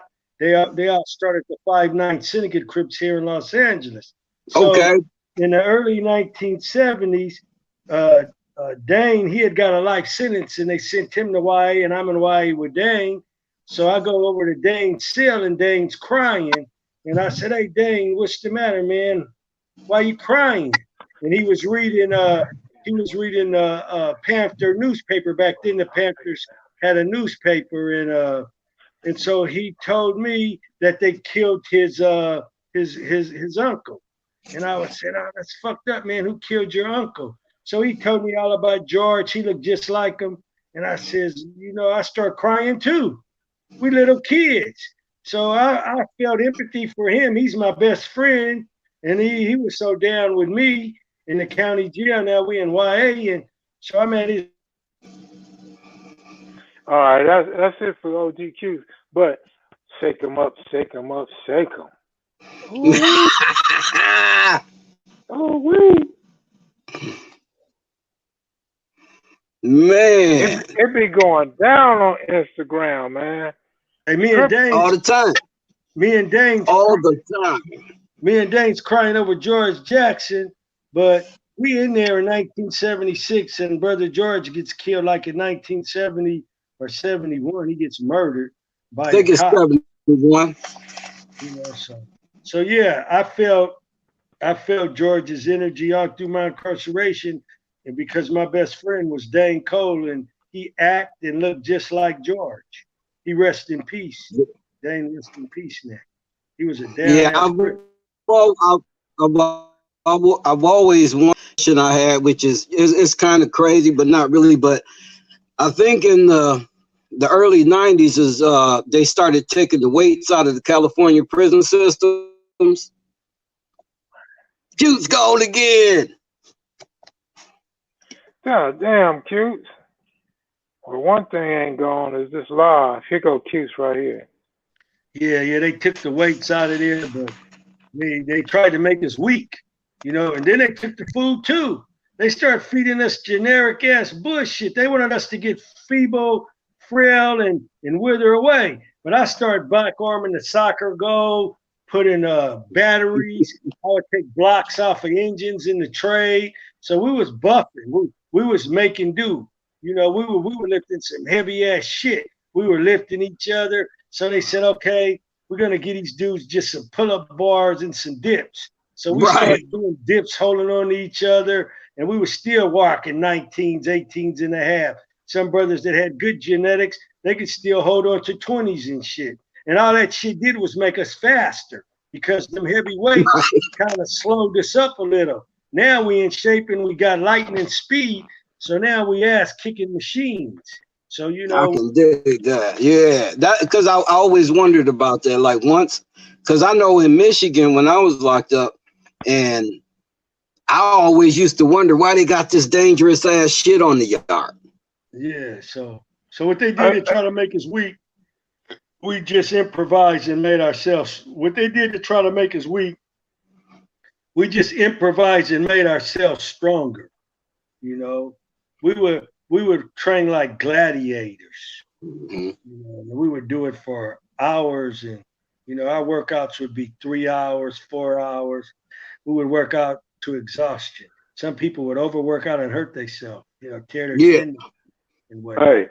Hey, it's me, bro. Good looking out. Cutes need to know about West Covina Neighborhood Crip. Do you know how that came about? West Covina. Oh yeah. You talking about down there where the club Elliott Smith and God damn it. Every time it's a good story coming. Man. But no, man, I appreciate everything that you're doing for the culture, Kev, man. It's amazing, bro. Yeah, we plugged up the brothers to start West Covina from YTS. Oh, YTS, okay. Yeah, we started them out in YTS, and they went back to their neighborhoods and started it. One of my homeboys, he's a Hoover now. he was like one of the founders of the West Covina Crips, the one I told you with the H. What's his name, Kim Mac? He always have the H on his hat. He's our homeboy. Shit, I don't know. Callaway. You know, my memory don't go that far back. But I got another question for you, Cute. Yeah. Have you seen the movie The Education of Sonny Carson? It's a true story. That's a good ass movie, man. Yeah, Stan the Man asked me to ask Cutes about that. Yeah, that's a hell of a movie, man. That I didn't see it until maybe about 3 or 4 years ago. I liked it. I liked that movie. Came out in the early '70s, and they were trying to break him. They were trying to break him with brutality, and they were beating him and you know just treating him real bad. But he wouldn't break. I always thought of myself as Sonny Carson. I said these cops can kick my ass, they can lock me in the hole, they could take my mattress, they could taser me, they could wet me up with fire, cold spray, turn hot. They could do all that shit. But at the end of the day, I'ma still be a Crip. At the end of the day, I'ma still be a down motherfucker. And one day I'm gonna get out of this prison.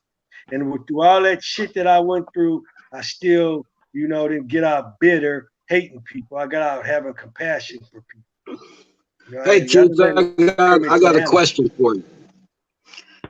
Do you think that the times that you spent in shit like the hole and, you know, in Michigan, they got AdSeg, did you find that during the time that you was by yourself was more peaceful?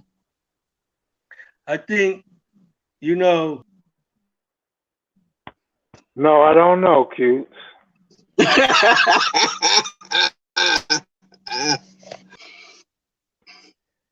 He'll be back. That's what I'm focused on having. Okay, I like that question you just gave me my answer right quick.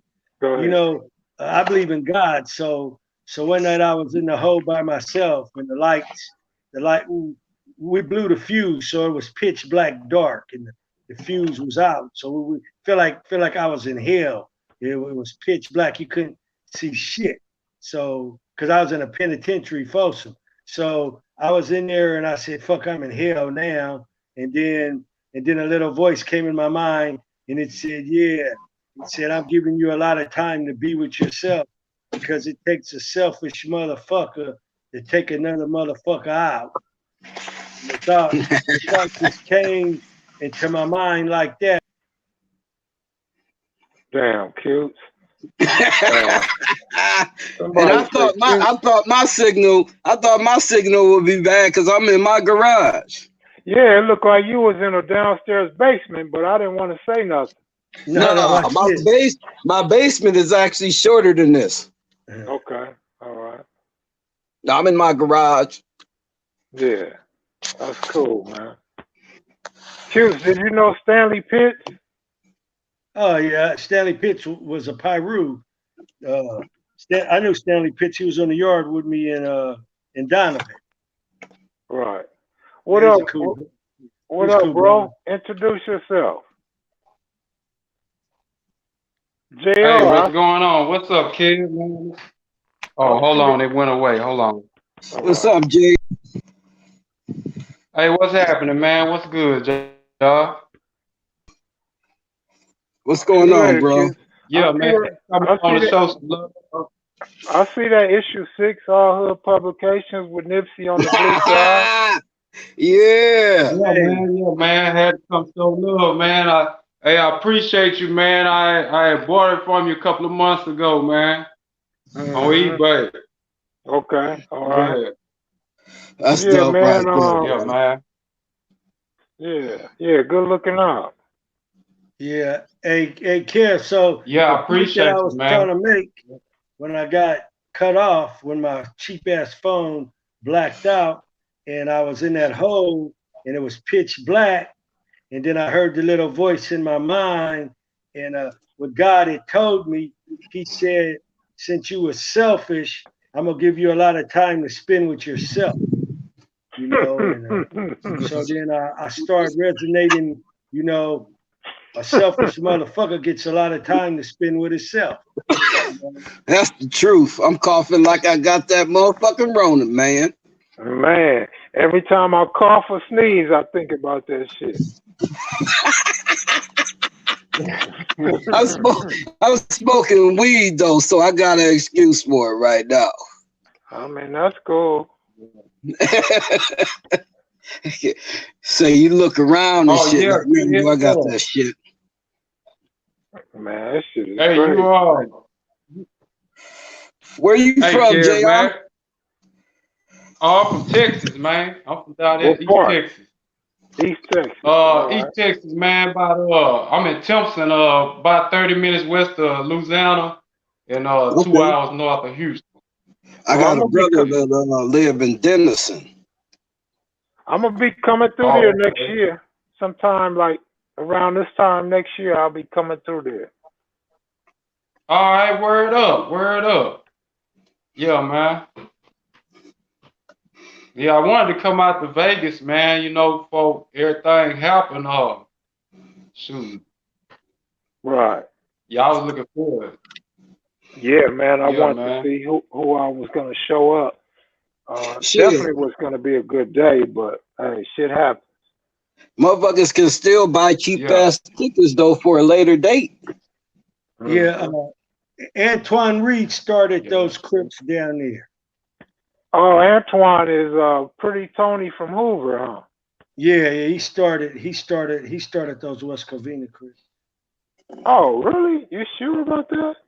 I'm 100% positive about that. Wow. I didn't know the Hoover started neighborhood in West Covina. Yeah, well, he wasn't a Hoover at the time. Oh, okay. All right. Oh, I think you told me that. All right. See you in a minute, Cutes.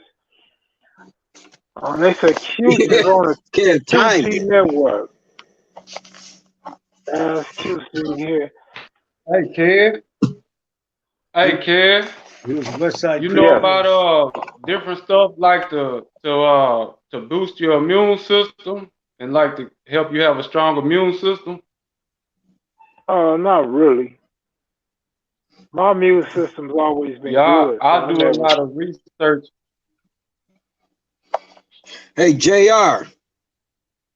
Yeah, I do a lot of research, man. I was just gonna tell you about the silver soul. It's also known as colloidal silver, but it's like a daily little immune support. You know. I'm hip to that. I'm hip to the Uh, colloidal silver, man. yeah. There's a couple benefits to the colloidal silver. Actually, if you are a person that grows plants and you do gardening and you want for your plants to like fruit, you know, if you're doing tomatoes, squash, all that, if you brush that on the flowers, Uh-huh. it'll make them females, which will make them have fruit. Okay. All right. That's good to know. That's good to The other know. thing, man, check out that I don't know if you hip to it, elderberry. Yeah. I got some. I got some. That Yeah, shit the I got truth some for right my there, nieces man. and my mom and them too. Yeah. Yeah, that shit the truth right there for your immune system, for real. Cutes, what you think Yeah, my what would grandma be say they good? used to eat it when they were little. What'd you Hmm. say, homie? I said, what you think is good for us to boost our system? Oh, I always eat some greens, man. I always get some good greens, some good collard greens. Maybe one of your aunties grow them in the backyard. I grow them in my Mm-hmm. backyard. I grow them. I got a whole garden in my backyard, man. Oh, that's what's up, man. Hey, I'm already planting shit in the motherfucking. Already See, been planting my you gotta seed. eat stuff. You gotta eat stuff that yeah, grows out of the yeah. dirt. That's You good, know, man. That's what I'm so trying to like get into because we out in the country. So, you know eat, what I'm saying? eat some Man, All in the carrots, some backyard. greens. it's a great thing to even do just for therapy and just to have some time to yourself. You know, if I Yeah. remember Cutes one time spoke on the movie The Godfather in one of his interviews. And if you remember, one of the things that Vito did was he was always in his garden doing things. Yeah, The the father, garden's good. he was the gardener. Yeah, So how that many of you guys? relaxes you. How many of you guys drink alkaline water? I do. My Yeah, mother-in-law I makes me get do it. jugs of it. Yeah, I got a homeboy that's a barber. He got the alkaline water. That's good. I drink this kind of water Think right here, a water what filter, you having guys a see, water filter like and I on your drink feet. these. I drink these probiotic drinks. I drink these Yeah, things yeah. because they give you good bacteria in your stomach for your digestion. Okay. So I try to drink one of these every day. It's good for your stomach. And drink a lot of water. Don't eat a lot of sugar. You know, if you have a craving for some sugar, then go eat a sweet apple or orange. That's citric acid. Or some dates or something. You can get sugar. Cute. Stuff tastes good. Cute. Yeah. I love when a person disappears every time you ask them a question. God damn it. Look, Kev got that shit down packed, man. Damn. Hey, Kev. Shit. Yes. I didn't hear you, Kev. What you say? Man, I don't even remember, man. Oh, fuck. But I don't have no clue what I was going to ask you. Oh, you were saying you love when a person does something. Oh. Yep. Oh, that you give good information. You know the old saying, do as I say, not as I do? Because this morning you was telling me about you used to buy 15 and 30 candy bars and eat as many as you could. You get sick off of it. Yeah, me. But John Cluchetti, John Cluchetti, the Solid Dad brother, he broke me of that. Remember what John? He was buying all the shit in the quartermaster, bro. He tell him that was then, this now, cute. Hey, kid, remember what John Cluchetti did? He gave me tough love. He wouldn't give me no food. You should he give said, him "Cute, that you would story, have brought all them goddamn candy bars, and you didn't get no wholesome food, and now you smell me over here cooking, and you want me to send you a plate. Come on, Cutes, man. What did you get? I got $30 worth of candy bars." I said I'm a kid, John. What the fuck else was I supposed to get? Yeah, I'm in the hole, man. I'm eating candy bars like a fucking dope man. Yeah. When he was in prison and he go to the store, he didn't have to fill out his store list. He just like all candy. He put the amount he's spending and put all candy. Just give him candy. $30. And when Q first went to prison, candy bars was probably 25 cents. Oh shit! I used to buy 30 cans of Vienna sausage because once they started putting fake meat in the kitchen, I would buy sardines, I would buy tuna, and I would buy Vienna sausage. So I lived off of that and candy bars, man. That's all I ate, man. This shit got me through, man. That's why I always say those youngsters don't eat the right food. Like what you said, they didn't eat what I ate. This ain't just candy bars, man. Hey kid, man. Yeah. Hey kid. What's up? Hey, you say that's what you used to eat, the candy bar and honey bun. Yeah. Yeah. Oatmeal pies. And hot fries.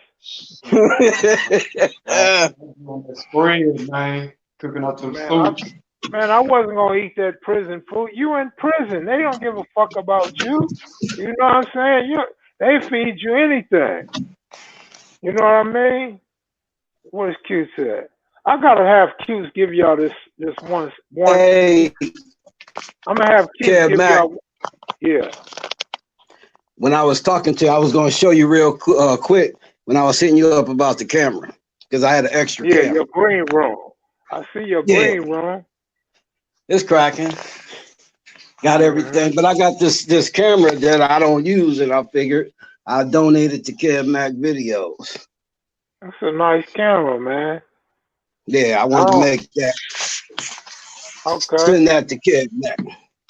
All So right. when you get a chance, I guess shoot me an email with where I need to send it and shit too. Okay. All right, bet. Q's done dipped again. Yeah. Hey, kid. Yeah. Hey, kid. Yes. Hey, you need like some external hard drives or something, like for some Fuck storage yeah. space. Man, are you kidding me? Man, come on, man. For sure I do. Hey, man, you know, I was thinking about it a while back. I was like, man, he probably could use like some, I'll be getting them passports, them external hard drive. That's what And I I was got. thinking about, I was like, man, I need to reach out and see if cause I know you can always use it for storage space, man. And Bro. man, I'll email you, man, and see, you know what I'm saying? You know, go ahead and send you one or something, you know what I'm saying? Bro, I mean, I got a bunch of them. I can't even show you all of them. I just got them everywhere, bro. This is, I mean, I swear, when I say I got them everywhere, I'm talking about I got them everywhere, bro. I buy them all the time, man. I buy them all the damn time, bro. Yeah, you need some terabytes. I'm telling you, bro. I love, like, and then I even got chips in my, you know what I'm saying? Because I be running out of space. You feel me? So every time I need to see you one, man. Try to help out, man. Yeah, for sure. Every time I get a little extra change, the first thing I do is buy an external hard drive because I know I won't be able to keep none of the information. You know, when I first bought my Mac computer and I tried to put some video footage from DV tapes on there, it took up all my space. But I was so naive and so young to storing a lot of information, I would delete pictures. So now I look back, I don't have my picture with Baron Davis. I don't have a picture with a couple dead homies. I don't have a picture. My niece had some pictures that came on the other day, some pictures with Dulo from NHP. I had some of those pictures. I said, well, I don't need these. They blood. I don't need this. Delete all that shit. I'll never get that shit back again, bro. So yeah, hard drives are always important for what I'm doing. Yeah. I know every computer I've ever owned, I took the hard drive out. Smart. And transferred that shit to a big to an external hard drive. Right. But I'm talking 15 years ago. I wasn't, you know what I mean? No. Hard drive wasn't that important to me. I wanted my space on my computer, so I was deleting shit. And the cold part is pictures don't even take up space. I'm deleting pictures that I could have left on there. You know what I'm saying? It was the files, the video files I should have been trying to narrow down and be selective on what I deleted. But shit, you think, 10, 15 years ago, motherfucker be happy to get 3 or 4 gigabytes of space. Compared to now. Right. But what I first tried to do was save all my stuff to CDs. But them damn CDs, once they get hot and collect a little dust, them motherfuckers was coming up blank. Plus, so I was just like, fuck it. They only hold less than a gigabyte of space. Yeah, exactly. CD is still doing megabytes and shit. Right, exactly. So you know what's up. That's real talk. Yeah, I got my first computer a couple years after I came home from my aunt, and then she got tired of fixing the motherfucker for me. So I had to teach myself how to learn all about computers and programs and shit, and so now, 20 some years later, I'm pretty adept with the technology shit. Right, good. Hey, I want to give a shout out to my Tri-Rise, One Eye, better known as Goldie from Altadena Block. Heavenly Hughes, his girl, who's a big part of that movement. Heavenly want to know who the young one is on here. So, JR, can you give an introduction to Heavenly? Oh yeah. I'm JR, man. I'm 33. Yeah, from Texas, man. I'm Big OG. supporter of this channel, man. Cause man, like when I first seen this channel though, I was like, man, the first thing I thought, I was like, man, this is so good because this is healing. I was like, man, we've been waiting on this information for so long, and man, it's gonna start a process. I can see it's a real movement, man, because it started a process, man, for people to really see where all of these different tribes started, how they started, because you know, a lot of people don't even know, you know what I'm saying? We all know it's spread it all over. So it's a real good thing you're doing, Kid Mac, you know what I mean? Y'all keeping the integrity, you know what I'm saying? And really just, you know, sharing different wisdom, man, experience. A lot of these brothers I got so much respect for because that's who I learned from, like the older homies, the older partners. You know what I'm saying? And they would tell you, like Little Caesar said, if I know a bus finna come through there at so and so time, you know, I'm gonna tell you so you don't go and do the same thing. And that's what's real important, you know what I'm saying, for us to really try to you know what I'm saying, bring, you know what I'm saying, make it better for the future generations, man.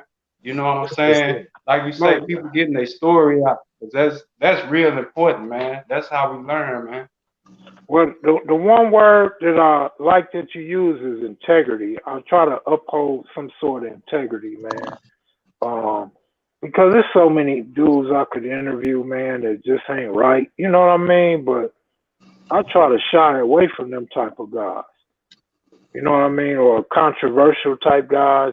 I don't like too much controversy because that's not going to educate nobody. Right. You busy trying to get in some feelings and settle a score with somebody you didn't fight 20 years ago. You know what I'm saying? I know But, niggas like that now, man. yeah.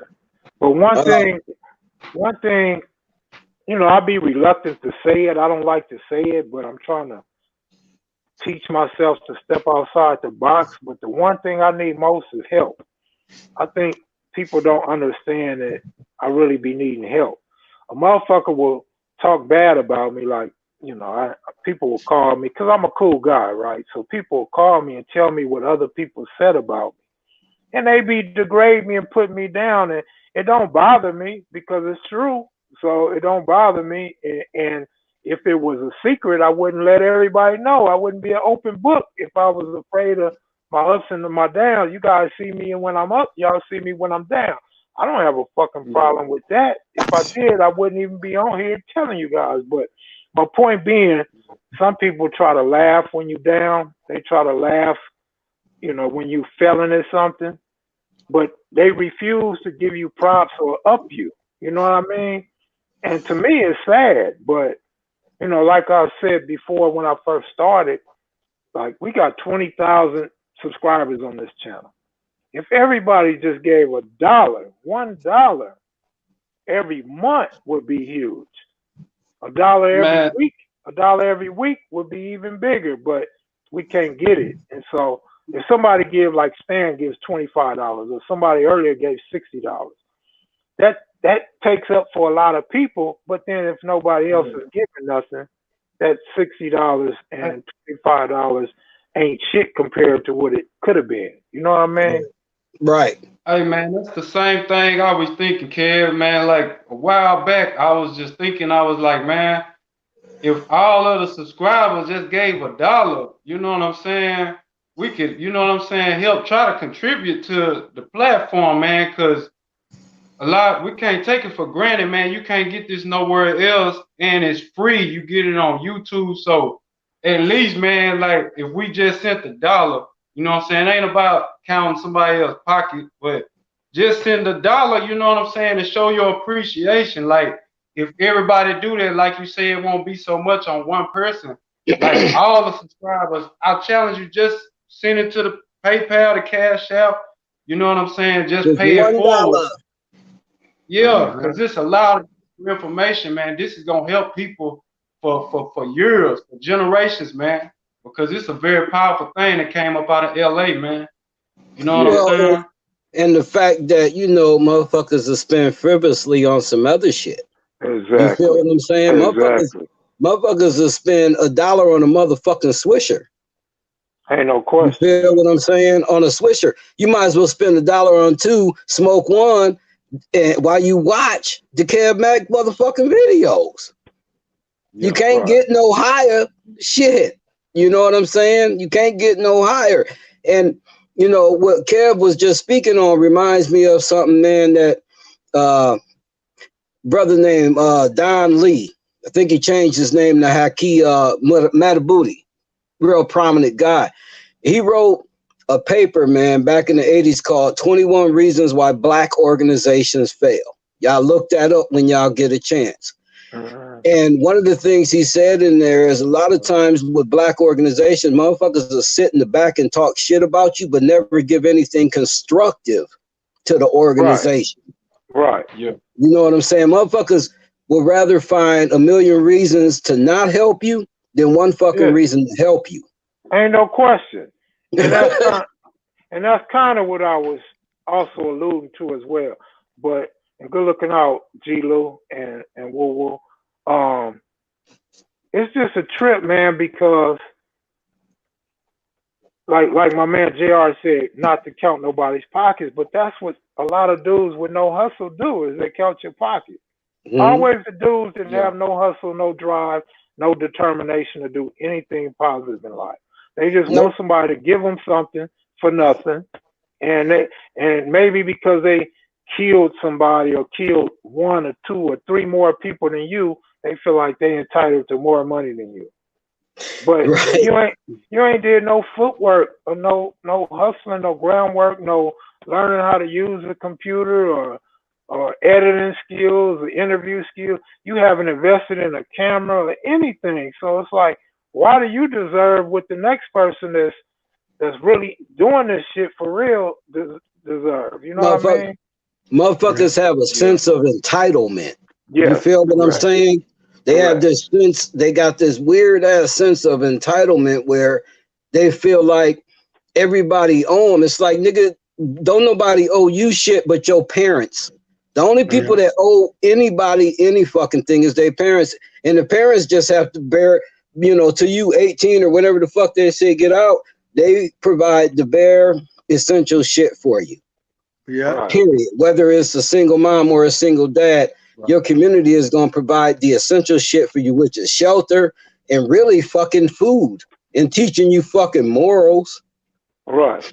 And I want to say, I want to put this in before I forget to say it, but one thing I've always preached, even when I had the magazine, even before the magazine, when I was doing DVDs in the hood, and now I got this platform, is if it's anything you guys need to promote, you got a platform to do it for free. I don't charge nobody to come on here and promote nothing. So if you're selling clothes, a hat, if you got some type of cancer march or lupus march or you know what I'm saying, a non-profit, I mean, this is what this is for. This is our platform. Okay, I see you.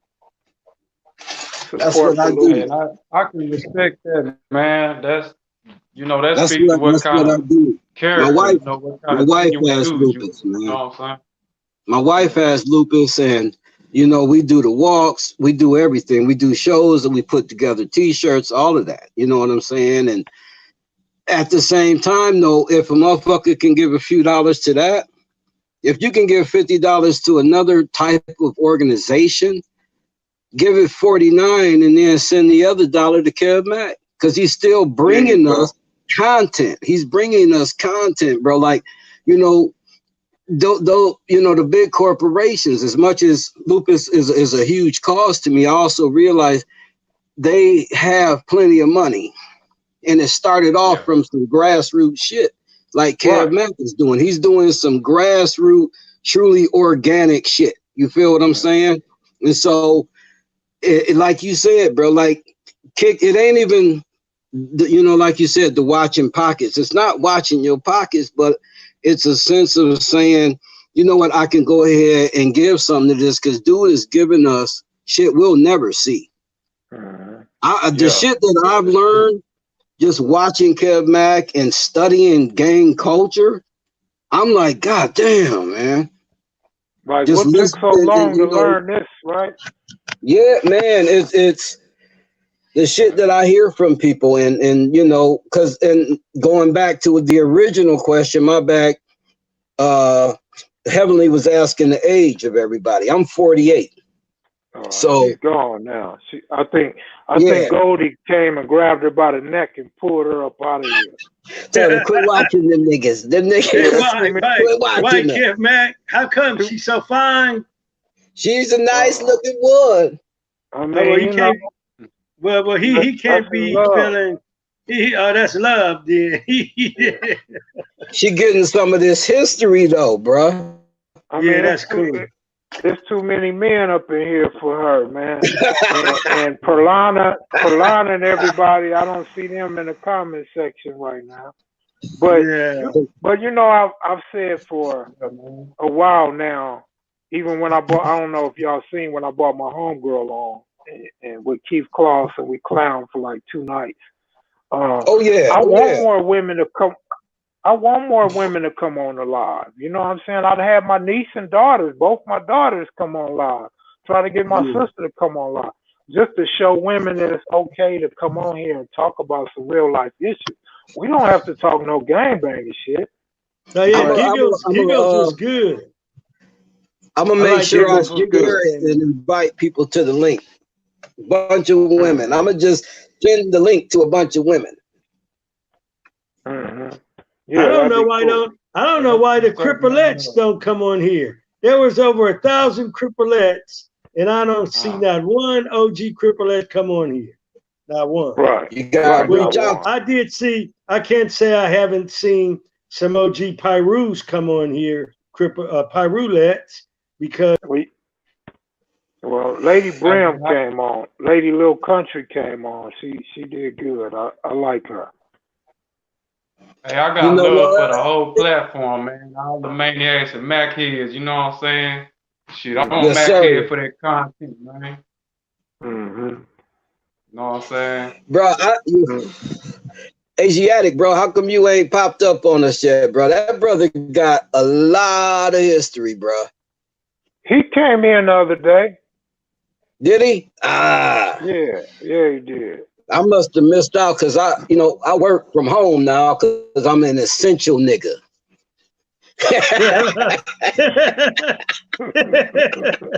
That's cool. That's cool. I do taxes and shit from home, bro. So I'm essential. But yeah, man, I'm gonna try to pass it around and see what we can make happen. I'm gonna definitely try to get some ladies up in there. Cause like you said, it ain't gotta be about no gang shit. And most women love to be on camera. Right. And what, they love to be on camera. Was you a Woodson fan? Who, me? Cornerback, yeah. Bro, I'm born and raised in Ann Arbor, Michigan. I'm a Wolverine until I die. So that's a yes. Till I die. I've been a Wolverine fan since 1971. Okay, All my so family. At least you cheer for Tom Brady at some point. The only reason I like the Patriots is because Tom Brady's a Michigan man. He's in Tampa Bay now. That's it. Right. I don't give a fuck about the rest of the. I don't care about the rest of the team. What time? That's it. I'm a pro. I'm a college sport dude. I ain't really in the pros because my philosophy with the pros is they play for the name on the back, and in college they still play for the name on the front of the shit. So that's been my philosophy my whole life. All I know is pros. Yeah, exactly. That's because they're trying to become professionals. Yeah, I love it. In college, that's what makes college basketball good. Yep, because they're trying to get to the fucking pros. What you want to say, Cutes? Oh no, I was just thinking about the girls coming on here. That's all. I know a lot of girls. I wish Mama Pyru would come on. Because when I was at their picnic, I was like, God damn it, Juice. Hey. Juice might really have a virus on his phone or some shit. I So told what's Baba going on Louie, with you, I JR? said, I told Baba Louie, I said, hey, Baba Louie, go over there and tell Mama Pyru that I like her. And Baba Louie Oh said, shit! Baba Louie, I'm in the middle of a sea of red and I got on all blue. So I see Mama Pyru and she's just so fine. I was like, fuck, Mama Pyru, tell her I like her, man. And so Baba Louie did it. He walked over there. He said, hey, Mama Pyru, because this is homegirl. He'd say, see cute's right there. He like you. And I said, yeah. And so every time I would call Baba Louie, I would say, man, call Mama Pyru on the phone, man. So I could talk to her. Hey, Richard Moore. The only other team I like is Notre Dame, bro.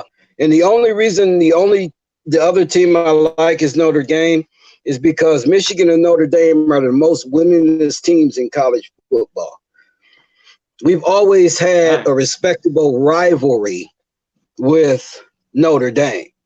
And I live in Indiana right now. So I'm not wearing no fucking Indiana University. Oh, hell no. Have some motherfucking some blue in it, and that's Notre Dame. But we will, anytime y'all play us at nighttime, we whoop y'all ass. See, Michigan and Notre Dame, I watched obviously since a kid. I like Michigan though. Michigan had some good teams, good coaches, good players. But that fucking Notre Dame, I'm always trying to figure out who's putting up all this money to put them in my living room year after year, city to city, state to state. Like, you're gonna have fans if they on the fucking TV everywhere all the time. You know what I mean? We can't even sometimes we can't see our own fucking team, our local teams. And these motherfuckers is on there faithfully, 9 a.m. every goddamn Saturday. And they don't belong to any fucking conference, bro. They don't belong in any goddamn conference, and they get to go to a bowl game when their record is great. And they usually play against the Pac-10. Because I think really their rivalry is USC. USC, right. But they're not in the same goddamn conference. Right. So I think most of their money comes from some religious shit because it's a basically what a Christian school, Catholic, whatever the fuck they got going on. Yeah, so they getting their money there. Money come from the Vatican. Hey, remember Penn State had that little scandal or whatever? Man, you know it's going down in Notre Dame too, man. When that shit gonna come out? Never. It ain't gonna never come out because it's the Vatican. See what I'm saying about that money? Yeah. That's what I'm saying about that money, man. That money's powerful, man. There's some shit going on with Notre Dame I can't never understand. Yeah, they got the backing. Shit, they got that backing of the Catholic Church. Because everybody's still mad right now this year at Notre Dame because they got a black man being the mascot. Because they like, how can a black man be Irish? But what's funny is that, but the funny thing about it that I thought about, and JR might know what I'm talking about, is the fact that in Europe, the Irish is considered the niggas of Europe. Yeah, that's true. Yeah. So to me, I'm like, it's fitting for a black man to be the goddamn mascot. That's crazy. Yeah, they mad about that shit, bro. They mad as hell about that. I'm gonna get out of here in 3 minutes, man. I done stayed here too long. I didn't have no dinner, man. I gotta eat. Well, I appreciate you. I appreciate both of y'all. I appreciate both of y'all for coming on. It became a lot more interesting, and I like conversating with people that be on here, man. We could bring different topics and different perspectives. Thank you. I enjoyed it, bro. I appreciate it. You having me on there, let me speak and shit. JR, bro, it's good to meet you. Good to, put some motion You know what I'm saying? With the words versus a face with it, but the motion with the words, bro. Appreciate Maurice, y'all too, man. Maurice Pollock, good looking out, bro. Appreciate it. I'm gonna take my ass Bus, and watch some tutorials and shit. man, you might be too high to be watching tutorials, bro. Never that. Y'all No. brothers have a good night, man. Stay You safe. too. Stay healthy, Already. man. All right, you too, All right, man. man. Thanks, JR. Yeah. All right, All right, sure. man. For sure. All right. Hey, I'm gonna get out of here, y'all. Thanks for checking in. Thanks for tuning in. Y'all can always join me. You know, again, you could always promote your brands, your music, but you can't play your music. That shit be garbage. That shit hurts my ears. But you can promote it. Come on here on KM live streams, and you know it's a movement. All y'all are a part of it. Thanks for everybody with the super chats. Appreciate. Oh, Q2's back. Hey, Q, I'm about to get out. I want to say goodbye because my phone's messing up. So I want to thank all the guests tonight, and I'm gonna check out because my phone keep going in and out, and I can't get no good dialogue going. Okay, bro. Thanks for checking in. All right, my brother. InfoMind's video tomorrow. That's good. I'm gonna watch it.